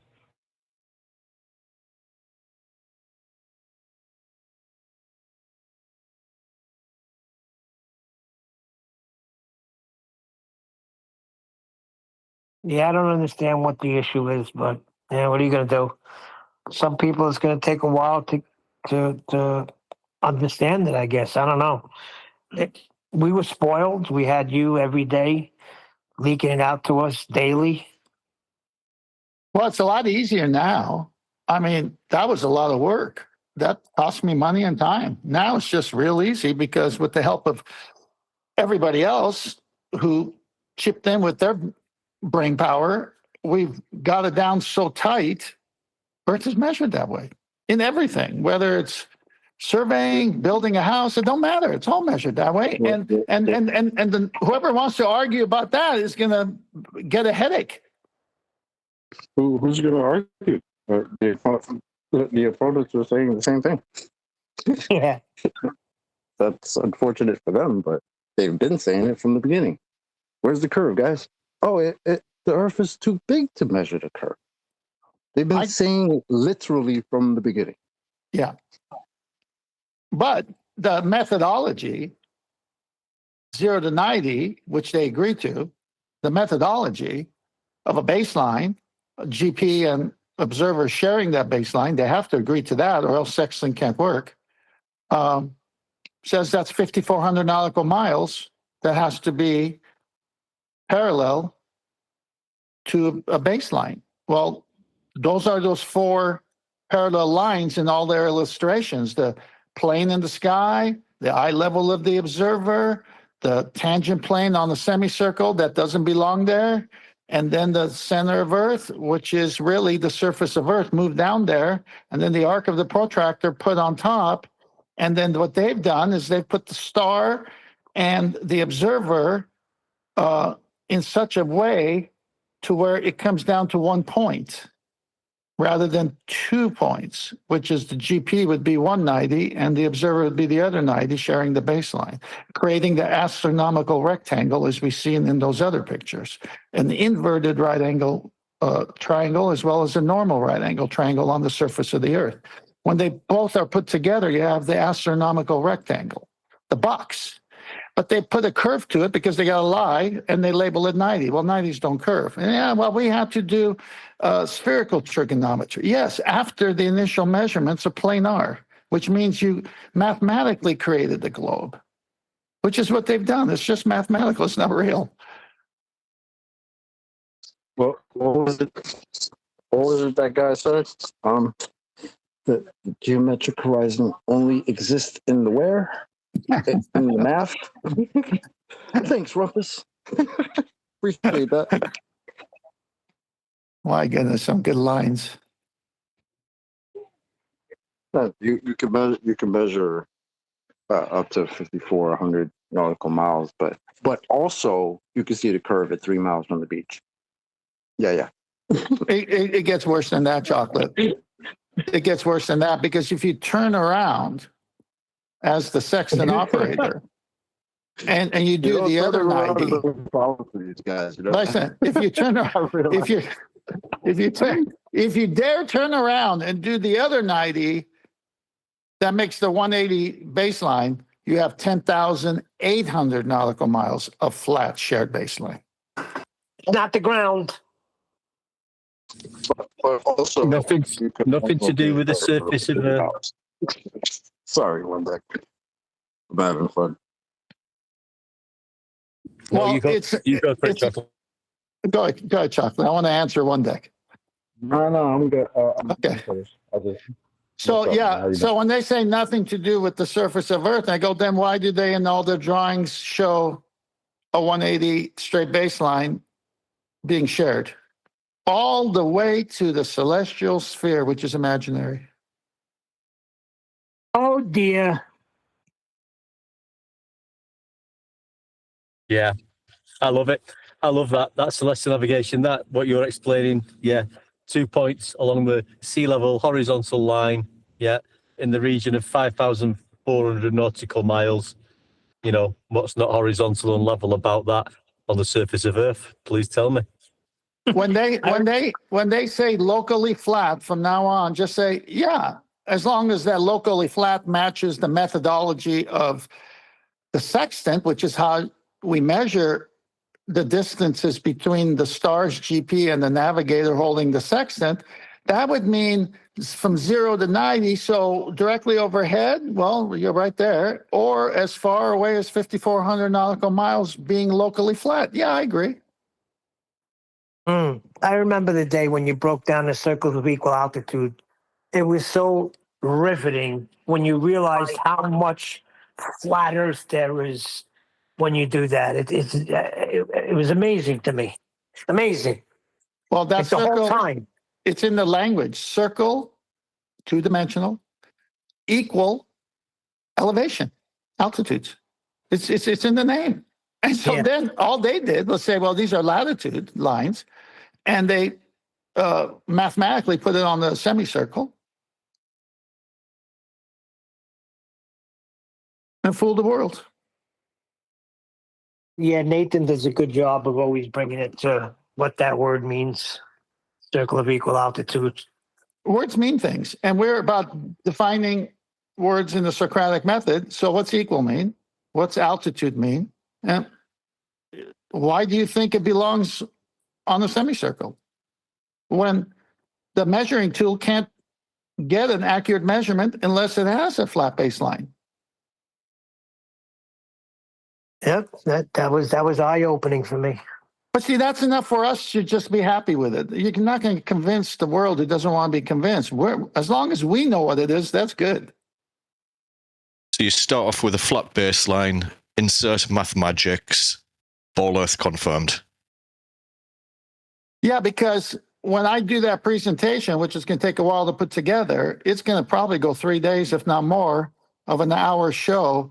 And I get AI pinpointed on these very topics until I make AI, I bend AI to go to logic and measurements, and AI admits everything after the flat Earth angle measurements are mathematical to create a mathematical globe.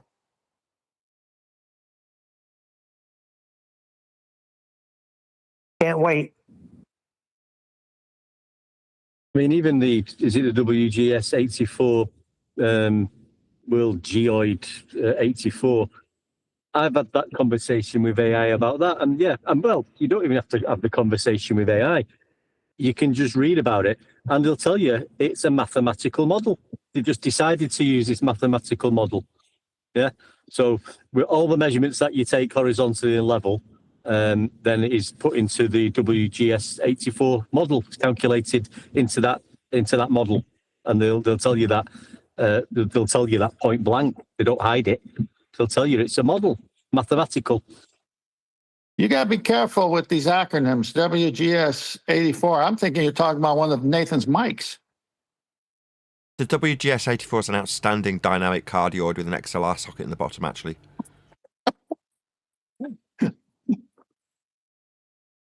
But they tell you the Greeks told you it was mathematical. They tell you it's calculation. They'll tell you what he measured, and they'll tell you how he calculated it into the circumference. They don't hide it. Just never picked up on it. We've just always skipped past it in the past, skipping past angles, ending up in the sextant angle. Well, it took what? Until the late 1700s to convince the Chinese.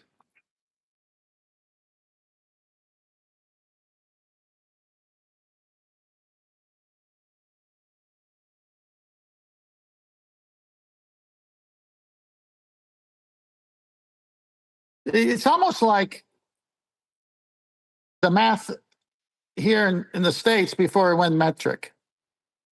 You have two ways of doing it.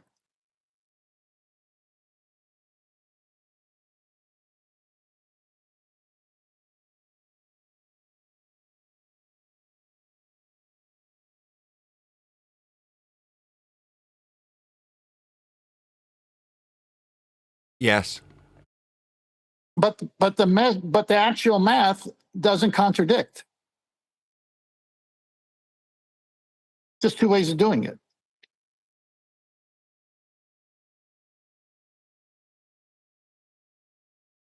And so it's the same, flat Earth and flat Earth. But the second flat Earth, they mathematically make it a globe.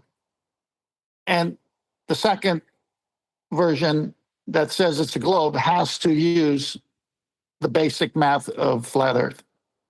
Geometry, measurements, angles, elevation. Has to.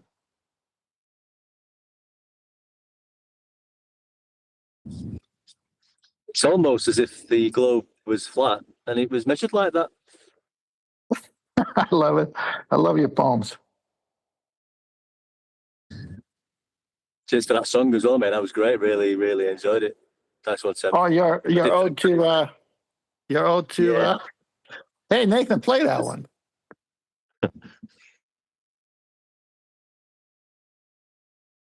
I had fun doing that one for you.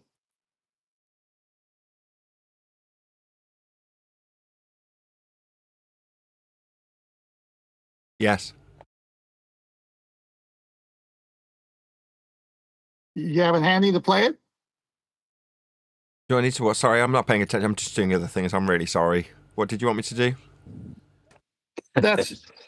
Go ahead, you tell them.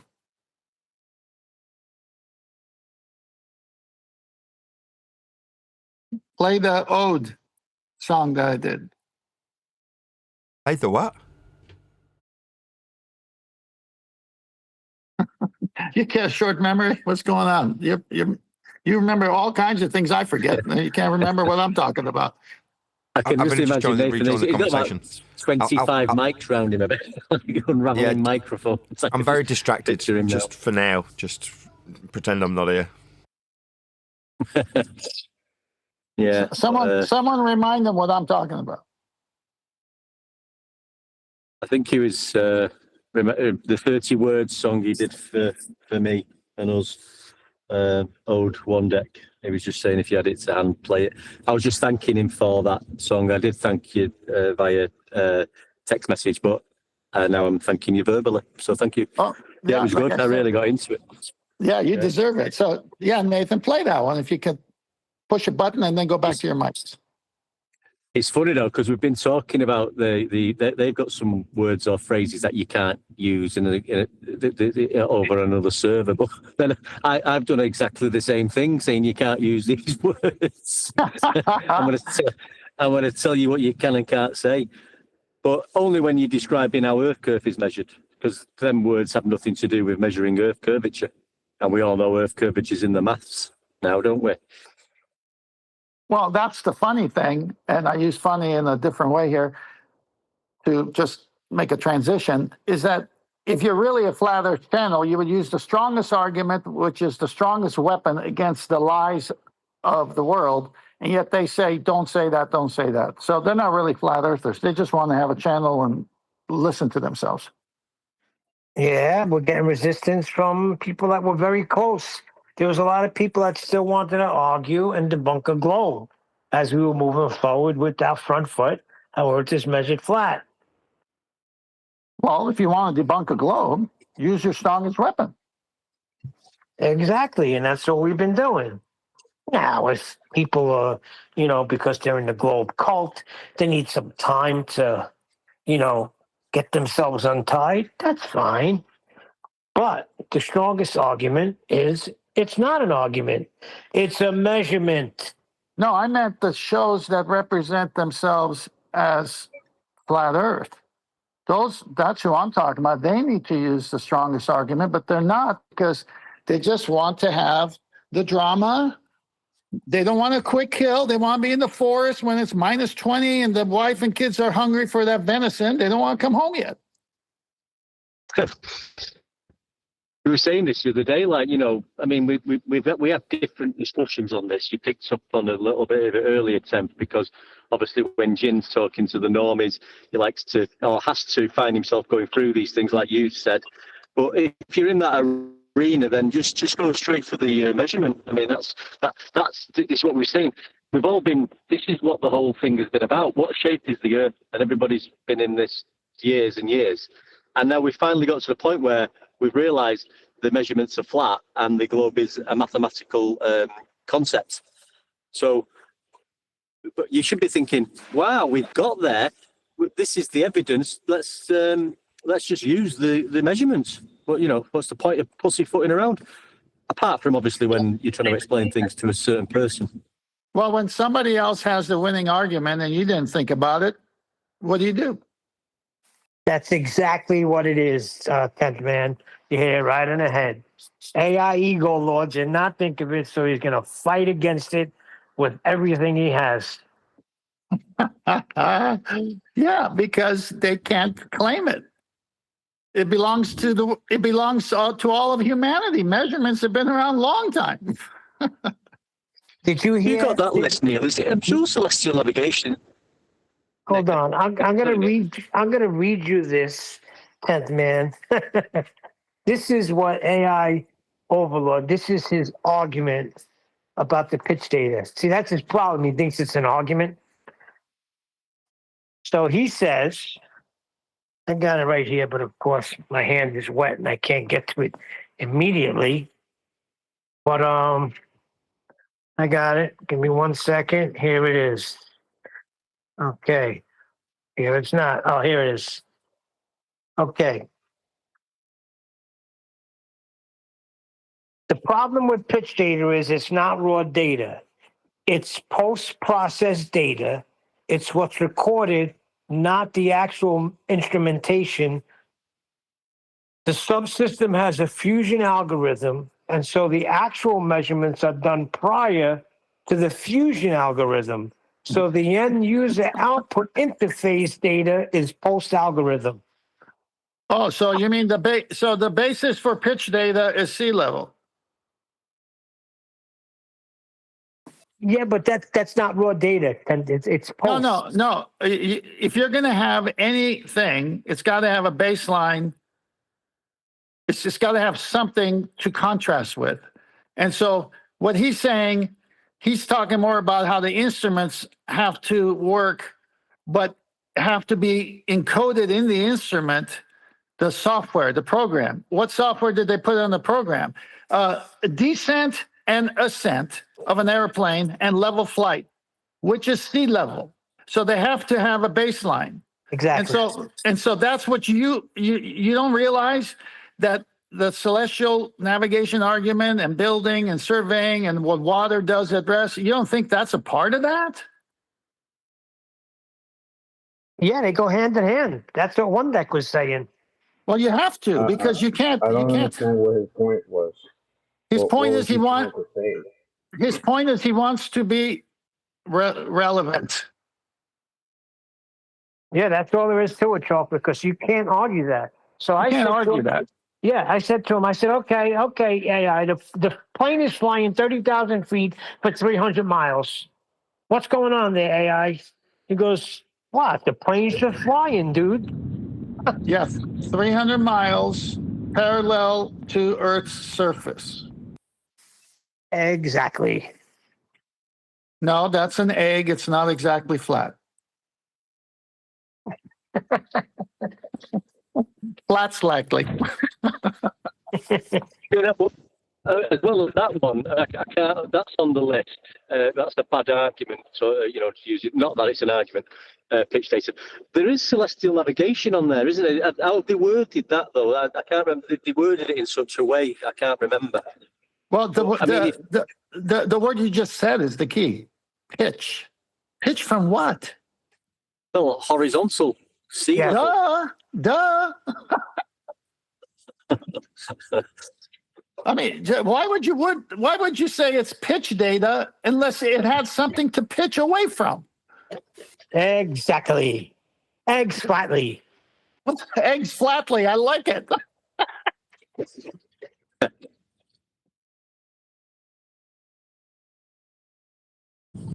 Yeah, it's a strange position we find ourselves in. Like, what's going on here? Because there are egos involved. If there were no egos, everyone would run with the killing shot and the globe would be dead and everyone would be in unison. That's what it is, isn't it? It's egos, pride, instead of everybody. See, I don't think we're like that. Like, you say this when it came from somebody in Earth Awakenings. Let's just use one of them. I've seen Montreal pull this out of his hat. I would be celebrating the guy and using it. You know what I mean? Absolutely. It doesn't matter where it comes from. It's a work of a bunch of people who want to help their fellow man with how this thing got derived.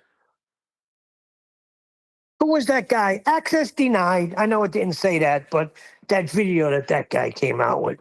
Hey, we didn't fight against that. We lifted that guy up. Who was that? Durham or something? This object is not a line. Access denied. Right. Oh no, that was the guy who did the short video, beautiful video showing circles of equal altitude bigger than the Earth. Right. And we said, well done. And we used it. We didn't attack it. Well, he stayed true to celestial navigation and its fundamentals, and did a great job.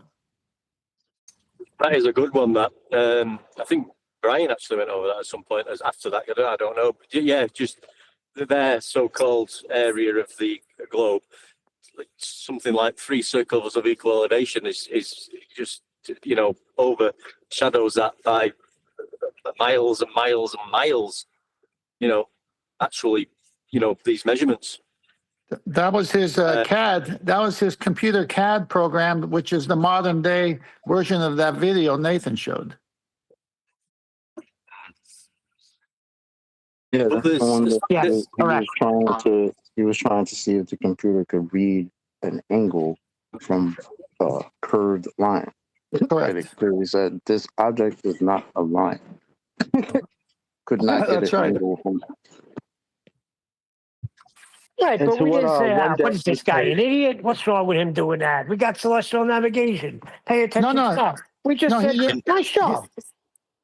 in but he did AutoCAD, use that's because it uses Euclidean. he used celestial navigation. He was never a foe. He used what he heard on FED over the weeks or months and said, you know what, I could do this with CAD and show a different way of proving what celestial navigation actually measures, and that's what he did. Right, we didn't attack him for it. We said, good job.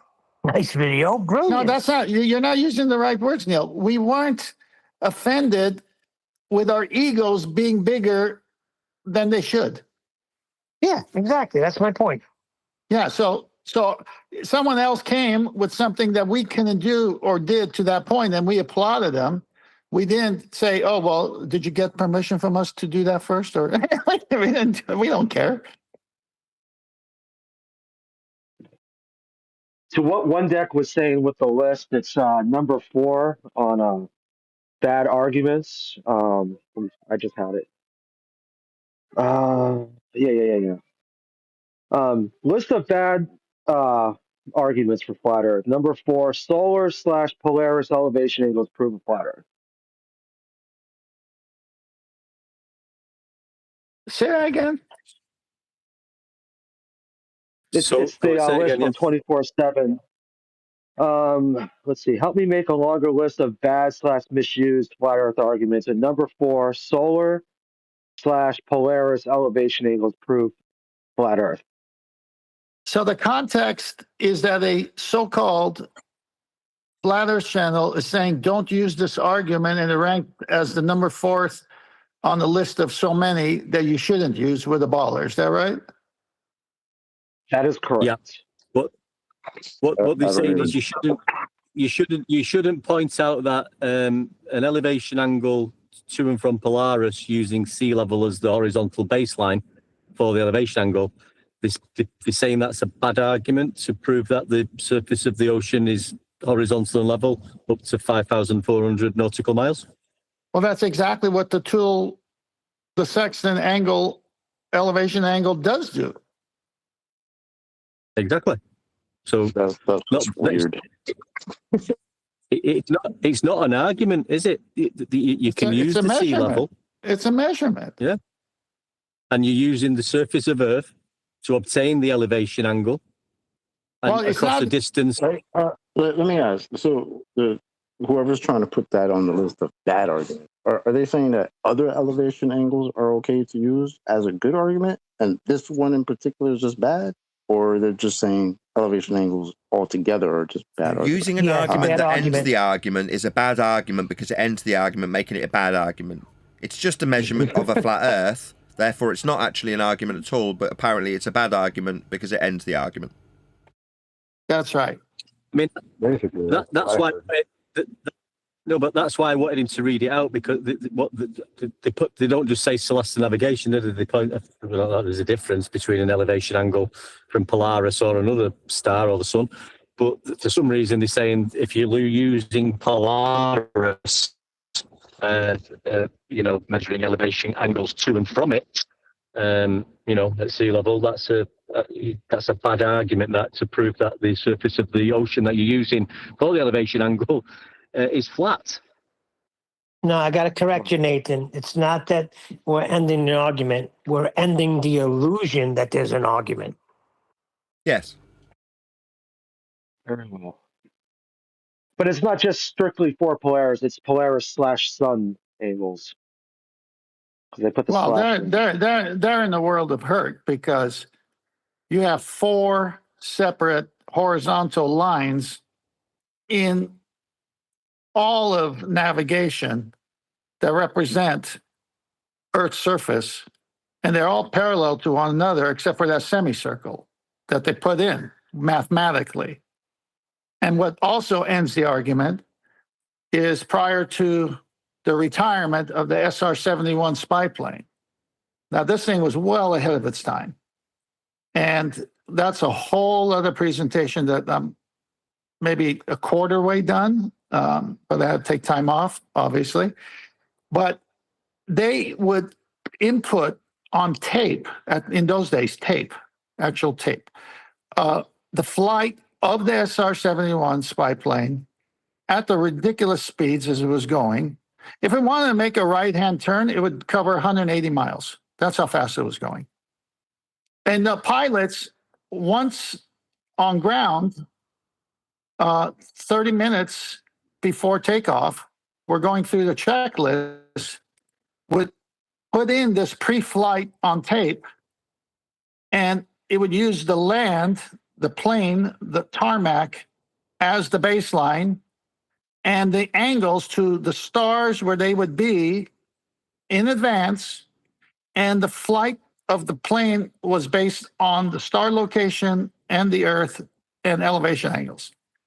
All the way till the flight was done. And basically, takeoff and landing was the only part the pilots actually ever did once they got up to the high altitude that they had to be at. And they would outrun missiles, nothing could touch it. That technology existed back then, and it treated the ground where they were going, whether it was Korea or Vietnam, wherever they were going on the mission from the States, as flat. That would be at Mach 2. Mach 2. It's nonsense. It's all It over. would have to be flat. Oh, no, it's ridiculous. I mean, in everything, the Earth is treated as the equatorial plane in their made-up center of the Earth, because that is the Earth. You got to realize, in the pictures I send Nathan, there's that one that shows a man's head at the center of the Earth with the semicircle over his head. That's where they put us. That's where the SR-71, that's where the pilot, the navigator, that's where we all are at sea level. That's what that is. They just brought it down. I mean, it's ridiculous that we covered a video on it a few last month or whenever. It wasn't an anti-flat earther or a glober. It was just something we found, somebody explaining how latitude and longitude is measured. And they had the picture of the globe. They had a segment sliced out like the iron that you show. And people inside it measuring on the horizontal plane to the semicircle above it, to get the latitude, and saying this is how it's done. Now, this was just a normal video, for people interested in how was latitude and longitude measured. Now, these people must be watching this and just thinking, well, yeah, that's how you do it then, from the center of Earth, not realizing that. Well, no, we have altitude and azimuth is the method. It's Cartesian. It always has been.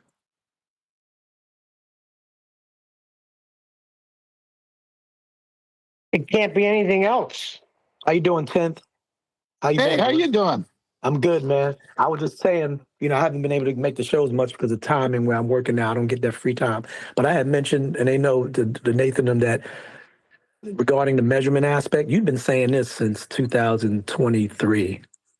Measurements. You had been hitting on that for the longest, except we never really digested it or kind of like swept all of the feast of nonsense out of the way and just stuck on that standing on that square of measurements all the time. But you always implemented, whether it was horizontal pitch, whether it was the azimuthal measurements, whether it was the equatorial plane, everything. You always talked about the measurements from the giddy up, but it just took us a while to realize that is what it is, period. It took us refractive curvature to come in and expound on it. Yeah, exactly. He took over the reins.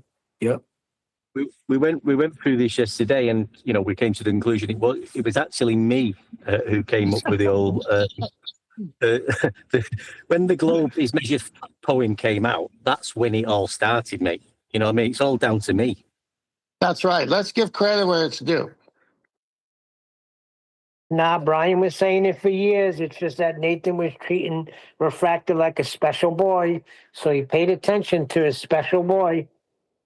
Well, actually, refracted and Brian and everybody else added to the argument when first presented that an elevation angle is a 0 to 90 degree measurement needing a shared baseline, not 2023, but before when when I was dripping. It was all there, but it needed time for us to formulate the argument as tight as it is today. So it was always there. The measurement was always there. It's just we didn't say it as clearly as we're saying it today. You had to let it marinate a little bit. Exactly, Tent. Well said. No, it was everybody's effort to make it what it is today. Everybody's. And we got to think about it too. Back then, we had a lot of interjecting piece of nonsense with whatever the other so-called flat earthers were saying, and we were still arguing the issue about, even though we were moving away from it, we were still arguing about other things, trying to disprove the globe in other ways, other than the measurements. Even when we talked about the black swan, that was a measurement. We just didn't know how to implement that measurable, let's say, philosophy on top of that. We kept talking about the rigs being further away and all this other stuff. You know, all of that was, like she said, all of that was already there. Now we know the verbiage. Now we know the terminology. Now we know how to use the word to break it down. And it's a lot simpler now. It's very simple. No, my arguments are very concise now because of everyone's input. They're so concise, they're not arguments anymore. They're just measurements.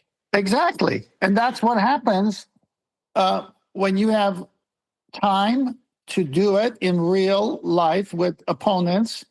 And they say, well, okay, I could have done a better job. I'll do this. And it was like, why are they arguing with me? This is a measurement. And then next thing you know, wait a minute, that's the key. It's a measurement. Listen, the awakening was when refracted curvature said, you need a flat earth more than we do. Yep. That was the awakening point. I remember that. That's why he's the brain power we needed. I think the issue with Brian was he was always saying it, but he just was saying it like in so many different languages and long-winded that, you know, either I know I dozed off a few times and then you hear pieces of it and be like, okay, say it again, Brian, and then it start all over. I think that's what, but yeah, Brian was on it. He just, you know how Brian talks. Brian's like, he reminds me of my father, rest in peace, you know, just to tell me how a milk cow produces milk. He goes all over the place with it about, you know, the ancient times and what the cow was called and what cultures praise the cow. And I'm like, Dad, I just asked you was how the milk is produced. But that's how Brian is very... You know what? We were all talking about it, but Refracted highlighted it. He highlighted it. Hang on. Your father went to other subject? Well, it was still correlative to the cow. Utter. Oh, I forgot about the puns. Great. Listen, Brian just wanted to be heard. No, Brian, listen. Kudos to Brian. Brian came up with a lot of good stuff. I don't. Everyone has their own way of talking and thinking, and I celebrate Brian's arguments. I love Brian and his arguments. They were very helpful in us evolving to this point. So just because someone has a different style, that also aided in making it much more simpler because we said, well, he said it, but how do we say it quicker? And then Refracted came and said it quicker. It's okay. But everyone was saying the same thing. Yeah, we all just couldn't get it out properly. Now he highlighted it. He highlighted the measurement, and then we jumped on it. We were like, no duh. I mean, that's what you were saying with the sextant. What are those circles of equal altitude? Those are measurements. Yeah. No, I mean, they do it now, don't they? What? You know who was saying it from the beginning? The ballers. The Earth is too big to measure the curve. So then, what did you measure? Oh, you measured it flat. Thanks. I love it. Exactly. You're right, Chocolate. They were saying it first. So let's give them the credit. Yeah, because what killed me was like even with Mick Fluffer, you know, I would say, or if it wasn't him, it was somebody else. They were talking about they were going to give a mission to 1,500 people, or they're going to do 1,500 measurements, or 1,500 square miles, or whatever it was, and all the local measurements are going to be flat. So I just said, if you put all those local measurements, you put them together in the puzzle, you're going to have flat straight across linearly, or whether you do it radially, you're going to have flat. It's not going to change. You're not going to find any curved measurement anywhere, wherever you put somebody on the plane. It's just that simple. That's why you can't find any curve. That's why you only have local flat, because everything's leveled. So whether you're in Texas, Australia, Japan, South Africa, wherever you are, and then you take all of those and you put them all together and you meet at one point right in Washington, D.C. in the Capitol, guess what? It's going to be one straight linear horizontal traverse, period. Yeah, you're right. You're right there, mate, because they never talk about their measurements. I was talking to someone the other day about the sextant and elevation angles, and they're focusing, they're just talking nonsense about, how it's not using the surface of Earth, an elevation angle. Yeah, it needs a horizontal, but it's got... So they start arguing nonsense, but I just say, well, have you got any curvature measurements you can explain to me? And they won't answer that. They won't go there. As soon as they in the nonsense of talking about a sextant. That's where you end it. And talking absolute... Yeah. You ask them for curvature measurements, and that's it. It's over. Then they can't do a darn thing. The locally flat is only because of the limitation of our eyeballs. When you pull in a telescope or a P900 that has better optics, you see further than your limitation of your eyeballs allow you. So now it gets more distance that's flat, but then eventually that can't see further. That's why celestial navigation plows through mirages, atmospheric crap, all this stuff. It must be a shared baseline of 180 degree, must be a right angle triangle. The adjacent is sharing the same GP and navigator's position, both 90s on a straight line, which means the distance in between is the zenith distance.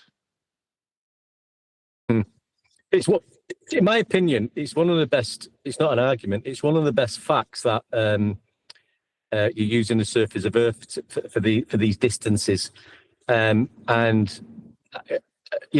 do throw the Eratosthenes one in there in our conversations, and Al-Biruni. Their evidence is also great. But I used to go in them politics server last year and before with that.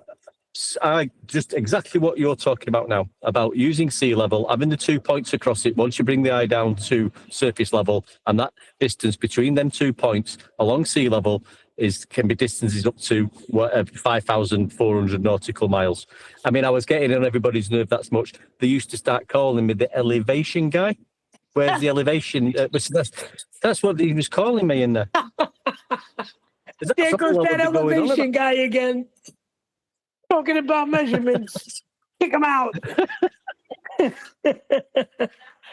Listen, you're shattering their illusion. If you go there now, nobody will be talking about the measurements. They'll be talking about how they'll get a ship and they'll say, look at the ship. You're not supposed to see that ship over there. But we do see that ship over there. Why is that?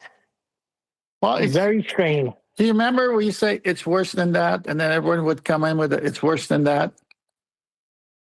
Worse than that. Worse than that. Worse than okay, that. so let me say something. Let me say something that's worse than that. What's worse than that? If you're on a flight from LA to China, is China on the Earth surface somewhere? Yes. Okay, and is LA on the Earth's surface somewhere? Yes. Okay. No. And so since you have to go there from one Earth's surface to another Earth's surface, and all of the measurements and the principles we talked applied to that flight, then guess what? That distance is on the same shared baseline. Yeah, it has to be. Because there's no other way. Yeah, if your plane's flying at 30,000 feet from LA to China. Parallel to sea surface. Correct. The Mungo Mano. Level flight. What's level flight? Is that curve flight? Why don't I call it curve flight then? Well, we're inventing a new tool, and we're going to give it as a gift to the ballers for Christmas. Me and Jin and one that's been talking about it. We're going to come up with a curval. Not a level, a curval. a curve. Yeah. That way they can measure the curve of the Earth. Sounds Maybe like that's what's holding them back. sounds like a prostate problem.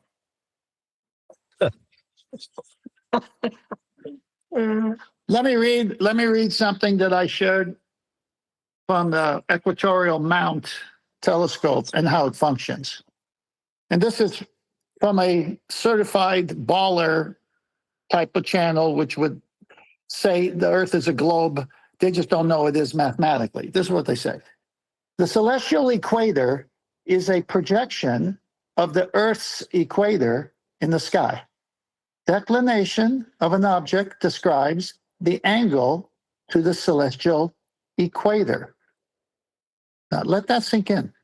Declination of an object describes the angle to the celestial equator. Remember, the celestial equator is an extension of the equatorial plane all the way to the imaginary celestial sphere, the dome-like vision that we each have when we look up and side to side. Similar to the latitude scale of the Earth. Oh, similar to latitude. Great. Circles of equal altitude. All right. Declination is measured in degrees. Values are positive, 0 to 90 degrees. Why are they positive? Because you can't see any stars below it. So it's got to be 0 to 90, just like the sextant. For objects north of the celestial equator and negative south, so here comes their negative part, 0 to 90 negative, the advantages of an equatorial type mount are clear. So now they're introducing the other semicircle below that line that you can't see, okay? And he says, the advantages of the equatorial type mount are clear because we have aligned the mount exactly with the polar axis. Wonder what polar axis that is. We have calibrated the mount's celestial equator as well. The celestial equator is always orthogonal, right angle to the polar axis. With that, the declination of an object is completely independent of location or observing time. It may be a bit confusing for beginners to imagine the celestial equator and the related declination. A really simple way to picture this is to replace the sphere of the Earth with a flat circular platform on which the telescope stands. You're kidding me. No, let me read it again. A really simple way to picture this is to replace the sphere of the Earth with a flat circular platform on which the telescope stands. The platform has the size of Earth's equator.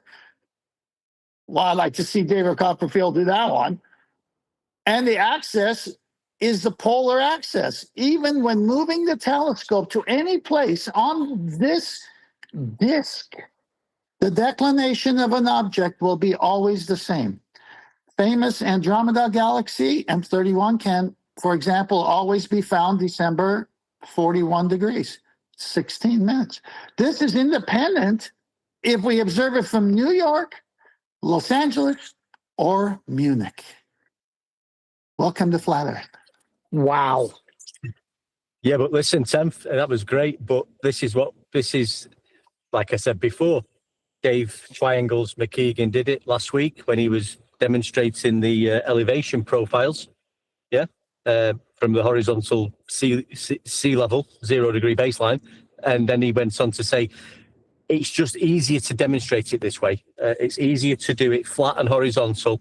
And then we went through the video yesterday or the day before on how GPS works. Oh, really?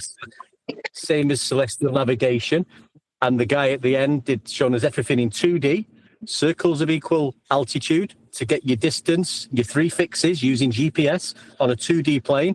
And at the end of the video, he said, this is obviously working on a globe in 3D, but it's just a lot easier to demonstrate it in 2D on a flat Earth. Nah, see, I'm tired of that. Why don't we just say it's impossible? Why are we saying it's easier? Why don't we interrupt and say, why don't you just admit the truth? It's impossible to do on a globe. That's why you're doing it on a flat surface. No, I personally think that's adorable. That triangles came out. So it's much easier. It's easier to just imagine you're measuring from a flat plane. Yeah. You and Simon, Dan, all you guys just get together and have a whole conference about it, about how the flat Earth was right the entire time, and only now you're coming to that. It's very adorable. Maybe we should have like Thanksgiving dinner or something like that. Yeah, that's fine, but it's not true. It's Well, not when- easy. It's impossible. When the Equatorial Mound Telescope, notice the name, Equatorial Mound Telescope. What does that remind you of? Equatorial plane. What's that? The fundamental reference plane for all elevation angle measurements. Okay. I think Well, hang on. triangles. No, hang on. So Equatorial Mound Telescope is, you have to imagine you're on a big disc. Well, what's there to imagine? You show it to me in every picture. I'm supposed to be in hell taking this measurement. That's the disc in hell. That's the equatorial plane. That's that disc. Yeah, it's in all the pictures. Yeah, but I got that Equatorial Mound Telescope on the balcony in Marina del Rey, California. I'm in hell and Marina del Rey, California at the same time. Well, we can't really explain that, but here's what you got to know. You're really in hell. You have a flat baseline, and you can measure that star from LA, New York, and Munich, Germany with the same reference. Oh, interesting. Can't happen if the ground below me is curving, because you can't get an elevation angle with curving baseline. It's just that simple, isn't it? Yep. It's nice and simple, isn't it? I told you, what they show with the equatorial plane is Earth's surface. That's Earth's surface before they draw the semicircle on top of it. And that's a protractor with the degrees from 0 to 180, 90 and straight down. And when you use the sextant, that's the angle of elevation to that baseline that they have as the center of Earth, as a flat disk. All they've done is added a semicircle, which represents the arc of the protractor, and transposed you on the arc rather than where you took the measurement from, which is the plane of reference. It's so simple. That's the problem. It can't be so simple, can it? You know, it's got to be more complicated than this. Crying out loud. Why is it so simple? That's why they don't ever show, except in some rare occasions when I find a picture, 2 points on that reference plane, the GP, the star, and the navigator's 90-degree zenith position. They show a distance, they show the right angle triangle, but they show the semicircle where the star would be, and they only show it as if the navigator is holding a plumb bob with a protractor, and it's an inverted right angle triangle with the baseline in the sky. That's the only way they show it. Because if they dare show it in that box, that rectangular box, it's over. And fortunately for me and us, I found some of those pictures because they're rare. Shh, Tim, don't talk about that. Don't say 90. Gosh, I remember that, Chocolate. I remember a guy came on the show. He said, "Ted Man doesn't know anything. I've done celestial navigation, and we don't say 90 the way he says 90." And then it was like, "Shh, don't say 90." Don't say 90. I remember that. Don't forget, Temph, they was all doing celestial navigation before you brought it up, these Globers. They was all out on the boats. Yep. No, they were. And then my response to him was, when you take that angle, say 45 degrees from the horizon to the star, do you subtract that from any other number? Like, shh, don't say 90. Now, what we're saying is we're amazed at how many sailors came out that do celestial navigation and use a sextant after you came out with it. They came out from everywhere. All the Globers were masters. They were experts. They were experts. The problem, we've been doing it for years. It's globe proof. We've been doing it for years, but we were just keeping it hidden until you lot brought it up. Then we was going to bring it out anyway. They had a big problem. That's because the whole panel for a year had every show dripping all their books, all their mathematics, all their methodology, their tools, their numbers, their everything. We didn't use, there was one book I found using celestial navigation referencing FED's version of we live on a flat earth and this is how it's done. There wasn't one. All we had to do was go to their books and realize, wait a minute, they're not using the surface of this curve. They're using the equatorial plane. They never use the curved surface. They can't. Don't you remember though? They used to. I don't know if it was a year in. They used to say, "Oh, that's all you lot go on about: celestial navigation, elevation angles. Can't you move on?" You know what I mean? I remember.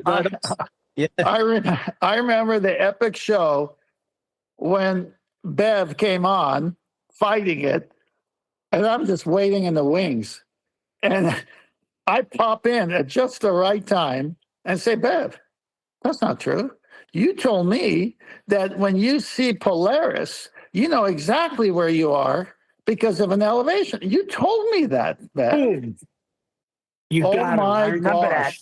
That was so epic. Yeah, because Bev was going around, I don't want to use profanity because it's been a nice, clean show, saying you know what was an angle. And Tent Man was just waiting. I seen his icon there and popped in just at the right time. And that was on his show, correct, Tent Man? I was on Bev's show talking to him, and he said to me, hey, you do know that an angle to Polaris lets you know exactly where you are on Earth. Okay. Oh, dear. Yeah, but you can't mention it's on a list that now, mate. You can't mention anything about that now, Tim. It's on the list, mate. Well, I've been absent for a long time, so I haven't seen that list. So I don't even show it to me, please. Well, we came out about a month ago. This guy Lotrek had the list. And now I know there's a extended list. Vaxie knows more about the extended list than I do. I think it comes from 24/7. Is that the one that extends to the celestial horizon list to the imaginary celestial sphere? So it's extended like that? That's the one. Oh my gosh. This take light years to figure out.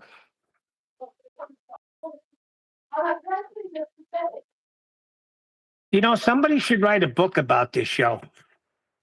Yeah, someone did. You got background noise, somebody. Yeah, it's probably Nathan. Anyway, that was a fun show, guys, today. I'm glad I was able to jump on. Yep. Yeah, great to have you, mate. Really good to hear you. And it's really good to see you, 10th. Well, you didn't see me, you heard me, but yeah, I'll accept that. You know, we got to be exact here on the show. You didn't see me, you heard me, so you got to be exact. You know how the ball is holding us to everything. Hyper-specific. Hyper-specific. But you know what? I'm gonna give it just semantics. Exactly. Yeah, check this. Words Check this out. and stuff. This is how unnecessary with everyone you speak to. You don't need hyper specificity. You don't need that because like I said, I always use my children as an example because they're not the brightest, but they're bright and they know about planes and things like that. So, and I brought this to the show. I said, being that they learn in school that the Earth is 70% plus water's level, sea level, yada yada. In order to traverse the Earth, you know, the greatest way to do it is through the seas, not the land. You know what I'm saying? Because you can't jump from continent to continent. We know that. And secondly, when planes say that we're now at 37,000 feet, and that is sustainable all the way across the flight. And if they happen to go over, say, a landmass with some topographical variant mountains or hills, it's not like the altitudinal distance from the sky. They don't say, oh, now we're flying at 35,000 or 36.5. They consistently talk about 37,000, just an example, because they're talking about the sea level, because the majority of the Earth is the sea, and that's what they base their angular measurements from the surface of the earth. Yes, the water is the earth, y'all. Everybody always try to say the earth is the dirt that we want. No, the earth consists of the water as well, and the greatest mass of the earth is the water. So water's level, the elevation is 37,000 feet. It stays like that for your 4-hour flight. 4-hour flight consisting of 500 to 2,000 miles. What does that tell you? Exactly. You mean sea level? The children know. They know. Yeah. Well, insurance companies know too, because if you buy beachfront properties and your insurance premium is 4 times higher, like $3,400 a year, you say, how come my insurance went up? I just moved from inland to the coast. You say, well, you're only 6 feet above sea level and you're in the flood zone. Oh, dear. Oh, my goodness. Got him. Got him. They didn't say sea curval, right? No, these are actuaries that have to figure out risk of taking on, paying claims should there be a earthquake somewhere in the ocean, and here comes a big old wave knocking everybody down, or a hurricane comes and water's everywhere and flooding, or rains a lot and the hillside gives. I mean, it's just ridiculous. Everything is based on sea level, even your insurance premiums. Yeah, I You was mean thinking they sea level? over. Well, Yeah, it is mean sea level, of course, because water at rest is what they're talking about. We know, this is the ballers who say, yeah, but there are waves. I go, yeah, oh my gosh, how old are you? You notice there are waves.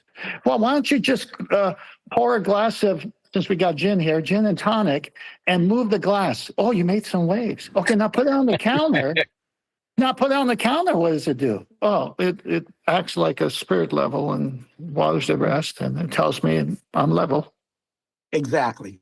And that's the other thing that I always say. You hot mic and Matt. That's what I did on the airplane with people with the see-through plastic glasses when they would bring the drinks. I'd say, interesting how your Coca-Cola is level. It is interesting. I mean, it was fun to do. Yeah, I was saying, Tent, that they made it so complicated, like with all this heliocentric nonsense. They baffled you with nonsense and they overcomplicated things. The same thing with Christianity. They made Christianity so difficult when there's a few steps you need to get saved. I know things come after that, but I was putting it together like a comparison. Well, we have a enemy in the spiritual realm called the devil, Satan. And what better way than to start up religions, even with the name Jesus Christ in it, but talk about the wrong Jesus and the wrong form of salvation based on works, not grace. When Jesus himself says, when someone says, how do I do the Father's will? Jesus says, you want to do the Father's will in heaven? Believe on the one who he has sent. Really, that's it. Believe on the one whom he has sent. That's it. That's how I get saved. That's how I do the Father's will. Yeah, because I am the only way of salvation, because I have to be the atonement for your sin. God is perfect, and he must justify why he's forgiving you. So I must be punished in your substitution, for your substitution. And so if you believe in whom the Father has sent, that starts your spiritual journey of saying, God, thank you for forgiving me my sins because of Jesus Christ. And then you can read the Bible with the Spirit's help and not get caught up in the cults. Right, because one man sin entered, and through one man salvation was given, right?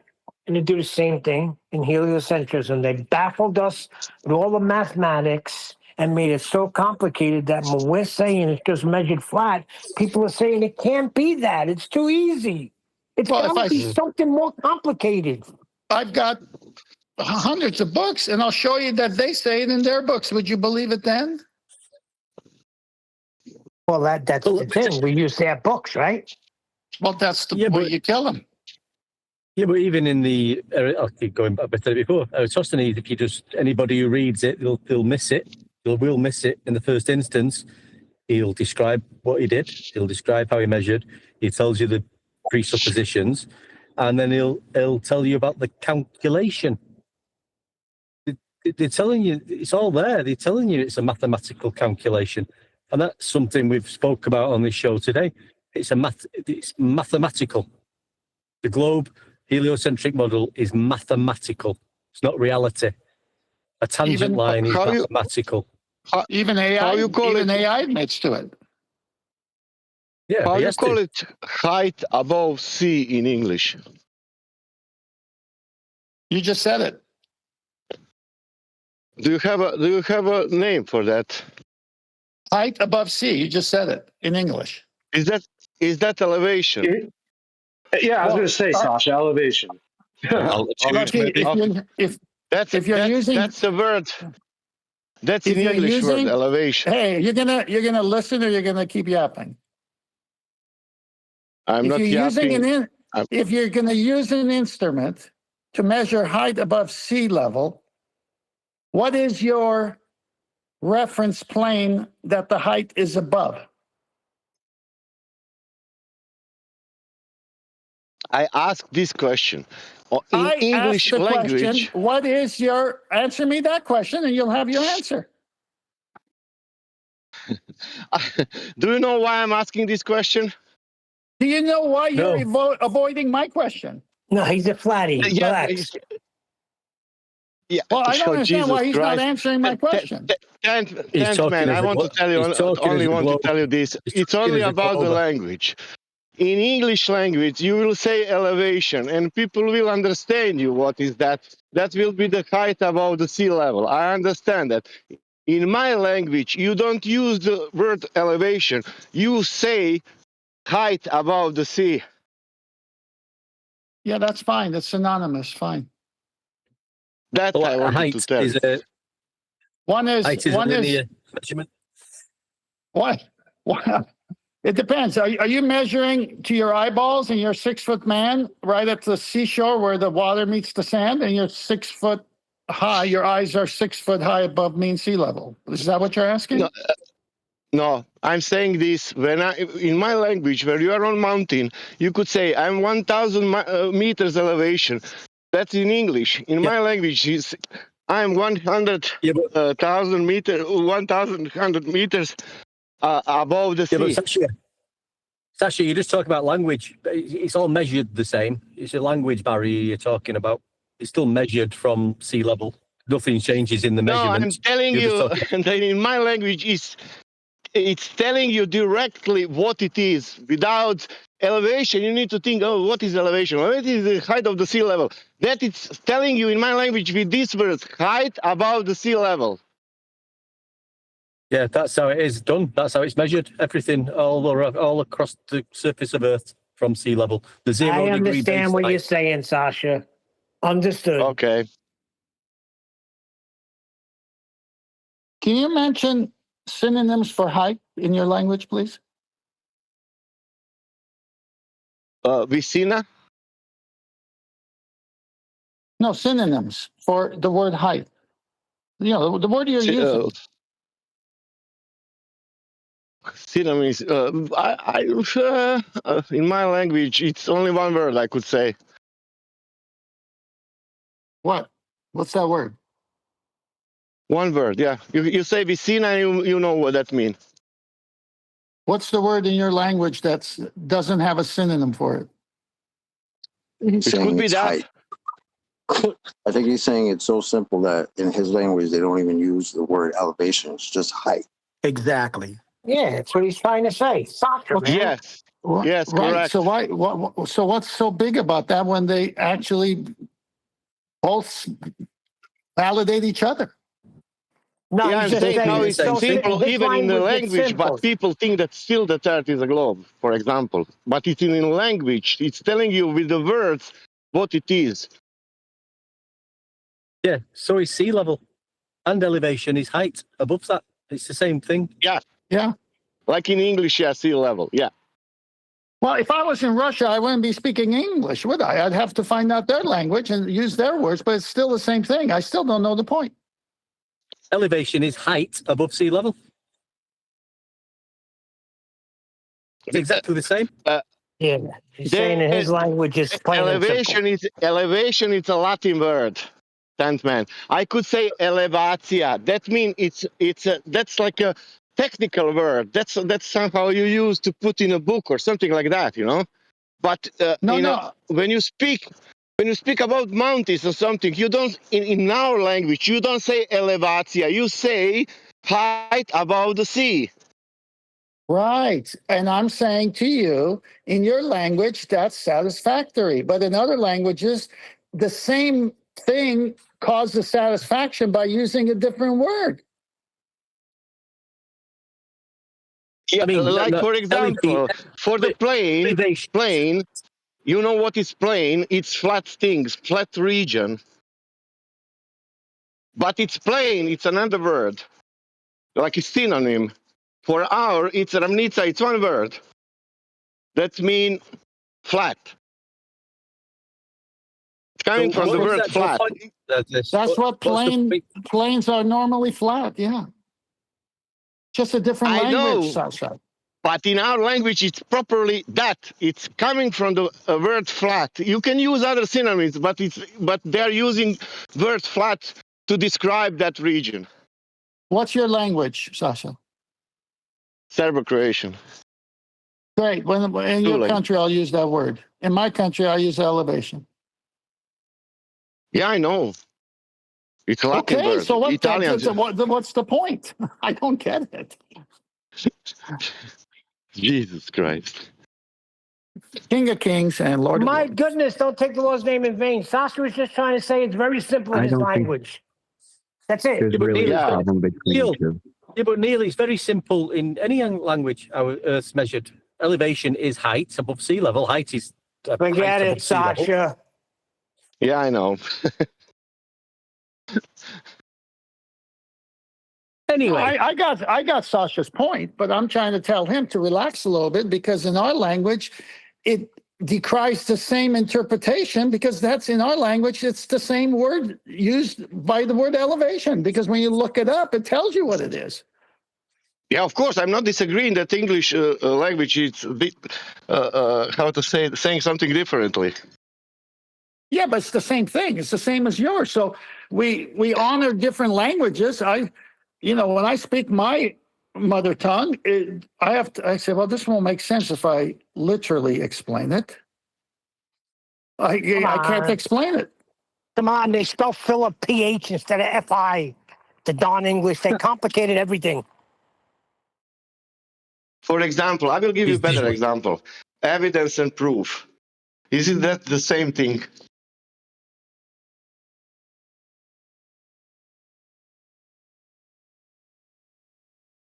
Well, the evidence could be used to prove something. Yes, contextually, it have to fit in. I could prove you're the criminal because I have evidence of your fingerprints on the scene. Yeah, they go together well in English. They're the same thing, but because people were saying it's not the same thing.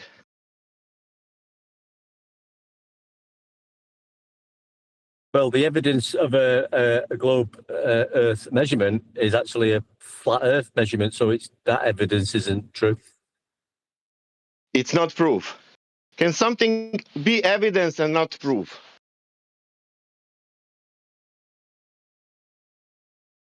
You prove it. I'm asking a simple question. Can something be evidence but it's not proof? Is that possible? Well, as long as you can demonstrate evidence, as long as you can demonstrate measurements that make you prove something. Interesting, because in my language again, that's the same thing, and it's a one word also. It's not only same thing. You have to, for both words you have the same one word translation. Yeah, but in the English language, the lawyer would say we have proof because we have the evidence. You can bring me evidence. In my language, you will say you will repeat one word 2 times. Now, if I want to translate? Okay, we submit. Your language is better. Can we move on? Yeah, I think you can provide evidence. Somebody can put some evidence forward, but it might not, It might not be proof of the truth.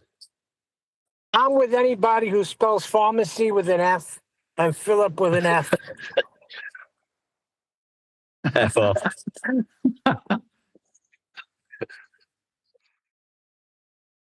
Anyway, see that slide? Do you see that slide that Nathan's got up right now? Yep. That's the astronomical rectangle. The inverted right angle triangle, which is the red zenith line of the observer holding a plumb bob with a protractor, it comes to one point where the vertex of the observer is, because you already know the co-altitude, which is the zenith distance. But if you're at sea, you have to use the other method, which is the right angle triangle on the surface of the ocean, and it gives you that angle, which you must minus from 90 to get the zenith distance. So one is a direct means when you're on land and you're not being tossed around on a boat. And the other is you have to go 2 steps, minusing it from 90. But 90, don't say 90.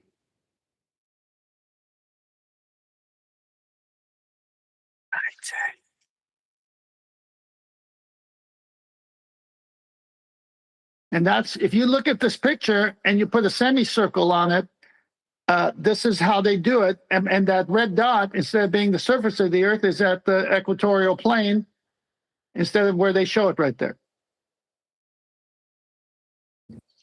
Yeah, but the horizon line and the co-altitude line are slightly curved, mate. Yeah, I never liked this picture. No. That's the beauty of this picture. Oh. Because this geometry, the geometry in the sextant is planar geometry, and it proves later it gets converted to spherical geometry. Okay, if you would have me go with the modeling and the fakery. And so that's why they have a curving. But to get the measurement, it cannot be curving. It's a beautiful picture. Got you. Bit like the globe Earth calculator. Yes. It measures a flat Earth and then calculates a curve. Yes. Mathematically, right? And there's that next slide that shows how it's done versus what they say it's done.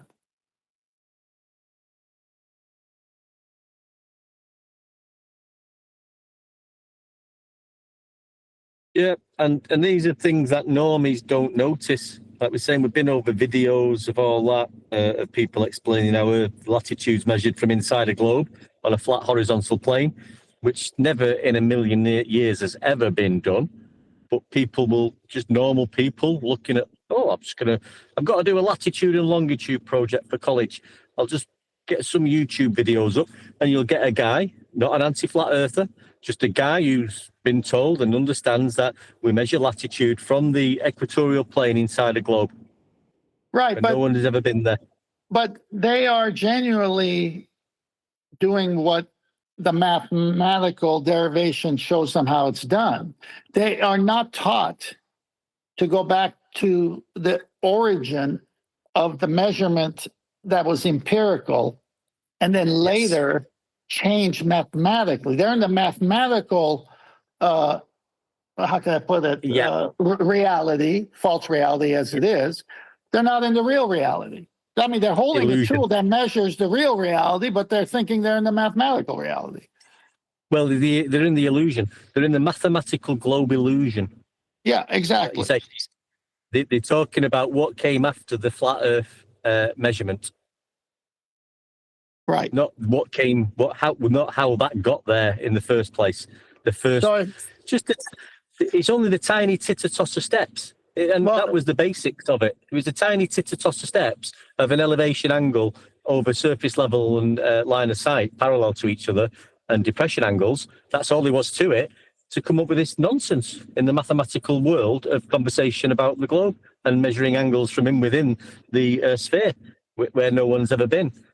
One day. So we're all talking. Yeah. I know how you feel. I felt the same way. But you know what I found out? What? And then I show them. See, that's how you break in. I was like you. But here's what I found out. Now you break away that barrier of pride. Speak for yourself, Wadek. I've been there plenty of times. I actually vacation there in the summer. No, you have. No, chocolate is more right than you think. What they show is the Earth. The equatorial plane is the Earth. We're still there. We're all been there. And we're still there. They're still on it, measuring elevation angles. Yeah. And just because you have a semicircle over your head in the drawings, once they understand that's the arc of a protractor, and which lines perfectly with your perspective as 0 to 90, what a star would do. Oh, you mean they transpose me mathematically on the arc when I'm really here? Yeah, that's what's happening. Yeah, I remember the protractor. That was a killer when you broke that down. It's like eye-opening, you know? Yeah, well, it's how they did it. Yeah, and it's how they're still doing it. And Yeah, we're here to point it out that is the mathematical illusion after the physical measurement reality. Nathan's got the 3 stars with right angle measurements with a sextant, and where they all meet is where the navigator is on the boat, where they all cross. It's right there. That can't happen with 3 curving discs. The disc is called a disc because it's flat. As the equatorial plane telescope said itself. You have to not be on a globe. You have to be on a disc for it to work. That's what that picture got me the other day, and that's why I brought the GPS, how GPS works, and that is exactly how GPS works. But they're not using the stars; they're using something that gives a ground position. Don't know where that's located. They call it satellites, which in a violation of whatever, we know that. But they're using something to give you a ground position, and they do take these 3. Yeah, they do take these 3 readings, and it was exactly the same as this. That's how GPS works. Exactly the same as this navigation. Think of an airplane coming in for a descent, and think of SATA balloons and towers. It's the same functionality. There's just no way you can violate natural law and have outer space with a vacuum next to gas pressure. So they're not in the way they describe it. Exactly, and this is what we was getting at. Jim was all over it, and Neil saying, but he did mention satellites, the guy. But the fact of the matter was, they're obtaining a ground position. They're getting a radius to the. You've got a transmitter and a receiver, yeah, which could be your mobile phone, and it's getting three sightings to that, and working out where you are. Exactly how celestial navigation works. That's how GPS works. Yeah, it's an airplane as a satellite. Those 3 star. What does that Nathan have on the screen? Were you just talking about that, 10th man? Yeah, the 3 circle of equal altitudes. No, it's just convenient that way. That's why. See the box? See the box there in each one? Well, 2 of them at least. That's a 90-degree box. And since it's planar geometry before the mathematical derivation, we're all in the equatorial plane, which is Earth, and they just dropped us down to the basement and said, underwear and bras, 5th floor, but you're going to the basement where Earth is measured. But we are in the basement, 10th. We're in the basement and everything's above us. The stars, the moon, the sun, they just show you that for convenience because it's very difficult and complicated to demonstrate to you how it's done in a globe. So we do that. Here, this next picture Nathan's got up is perfect. So you can see the inverted right angle triangle for the up, and then you see where the sun is somewhere over the flat Earth, and that's the right angle triangle. Now all you gotta do is draw a line on the top to make the astronomical rectangular box. Voila. Yeah, but it works on a globe too. Well, mathematically, it works on a globe because you can use the arc of the protractor as the globe surface as long as you pinpoint it to one point with an inverted right angle triangle, which you cannot do at sea, by the way. You have to do the two-step method. 10th, you had mentioned something about you were on the balcony in California, and you said, how can you be in hell and on that balcony in a certain place on California? I just wanted to make it clear that we're not talking about Hollywood, where you may think you're in hell, some parts of California. Just clarify that. Thank No, you. what I meant was California, which was LA in that equatorial Mount Telescope description, and New York and Munich, Germany, all using a flat plane, could see the same star at the same degree location. That's quite a distance. Yeah, all on a That's a flat hell of a plane distance. reference. Hollywood. Did you get it? That's a hell of a distance. Yeah, hell of a distance. Yeah. Hey. No, that's a hell of a ball. It's fun being with you guys. I'm glad I'm injured.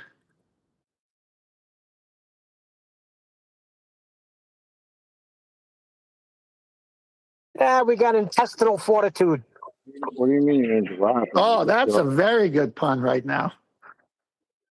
You all right, Tom? I like that, Neil. It was a good one, right? I pulled that from left field. That was good. I missed it. That went right by me. What did you say? I said we got intestinal fortitude now that 10th is here. I'm battling a hernia. That was really good. Don't laugh too hard, mate.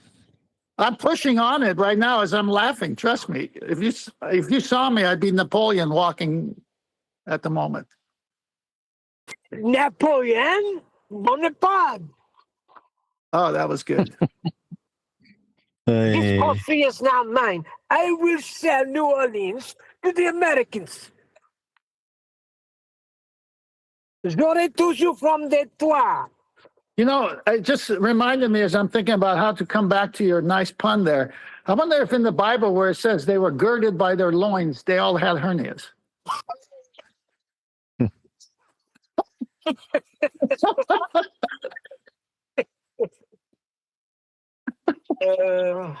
Well, if that's the case, then we'll use all body parts and we'll give them the right hand of fellowship. That's good. All right, I'm going to call it a day. I got my dog is up and he wants something. Perfect this timing. Was a great show. 10th, we're so glad you came in. Yeah, it was fun. Nice one, Tim. Yeah, it's been good. Happy holidays, everyone. Happy Thanksgiving. Nathan, you and your family in the UK, whatever, however you celebrate our Thanksgiving, but everyone else, happy Thanksgiving and best of health to every member of your families. Perfect. With that, I'll say a huge, massive, enormous thank you to both Discord and G Plus panels for making today's after show possible. And of course, a massive thank you to all of you for liking, commenting, sharing, subscribing, joining as a Nathan Oakley 1980 channel member, and all that good stuff. I've been Nathan Oakley, and I will see you all in the next video.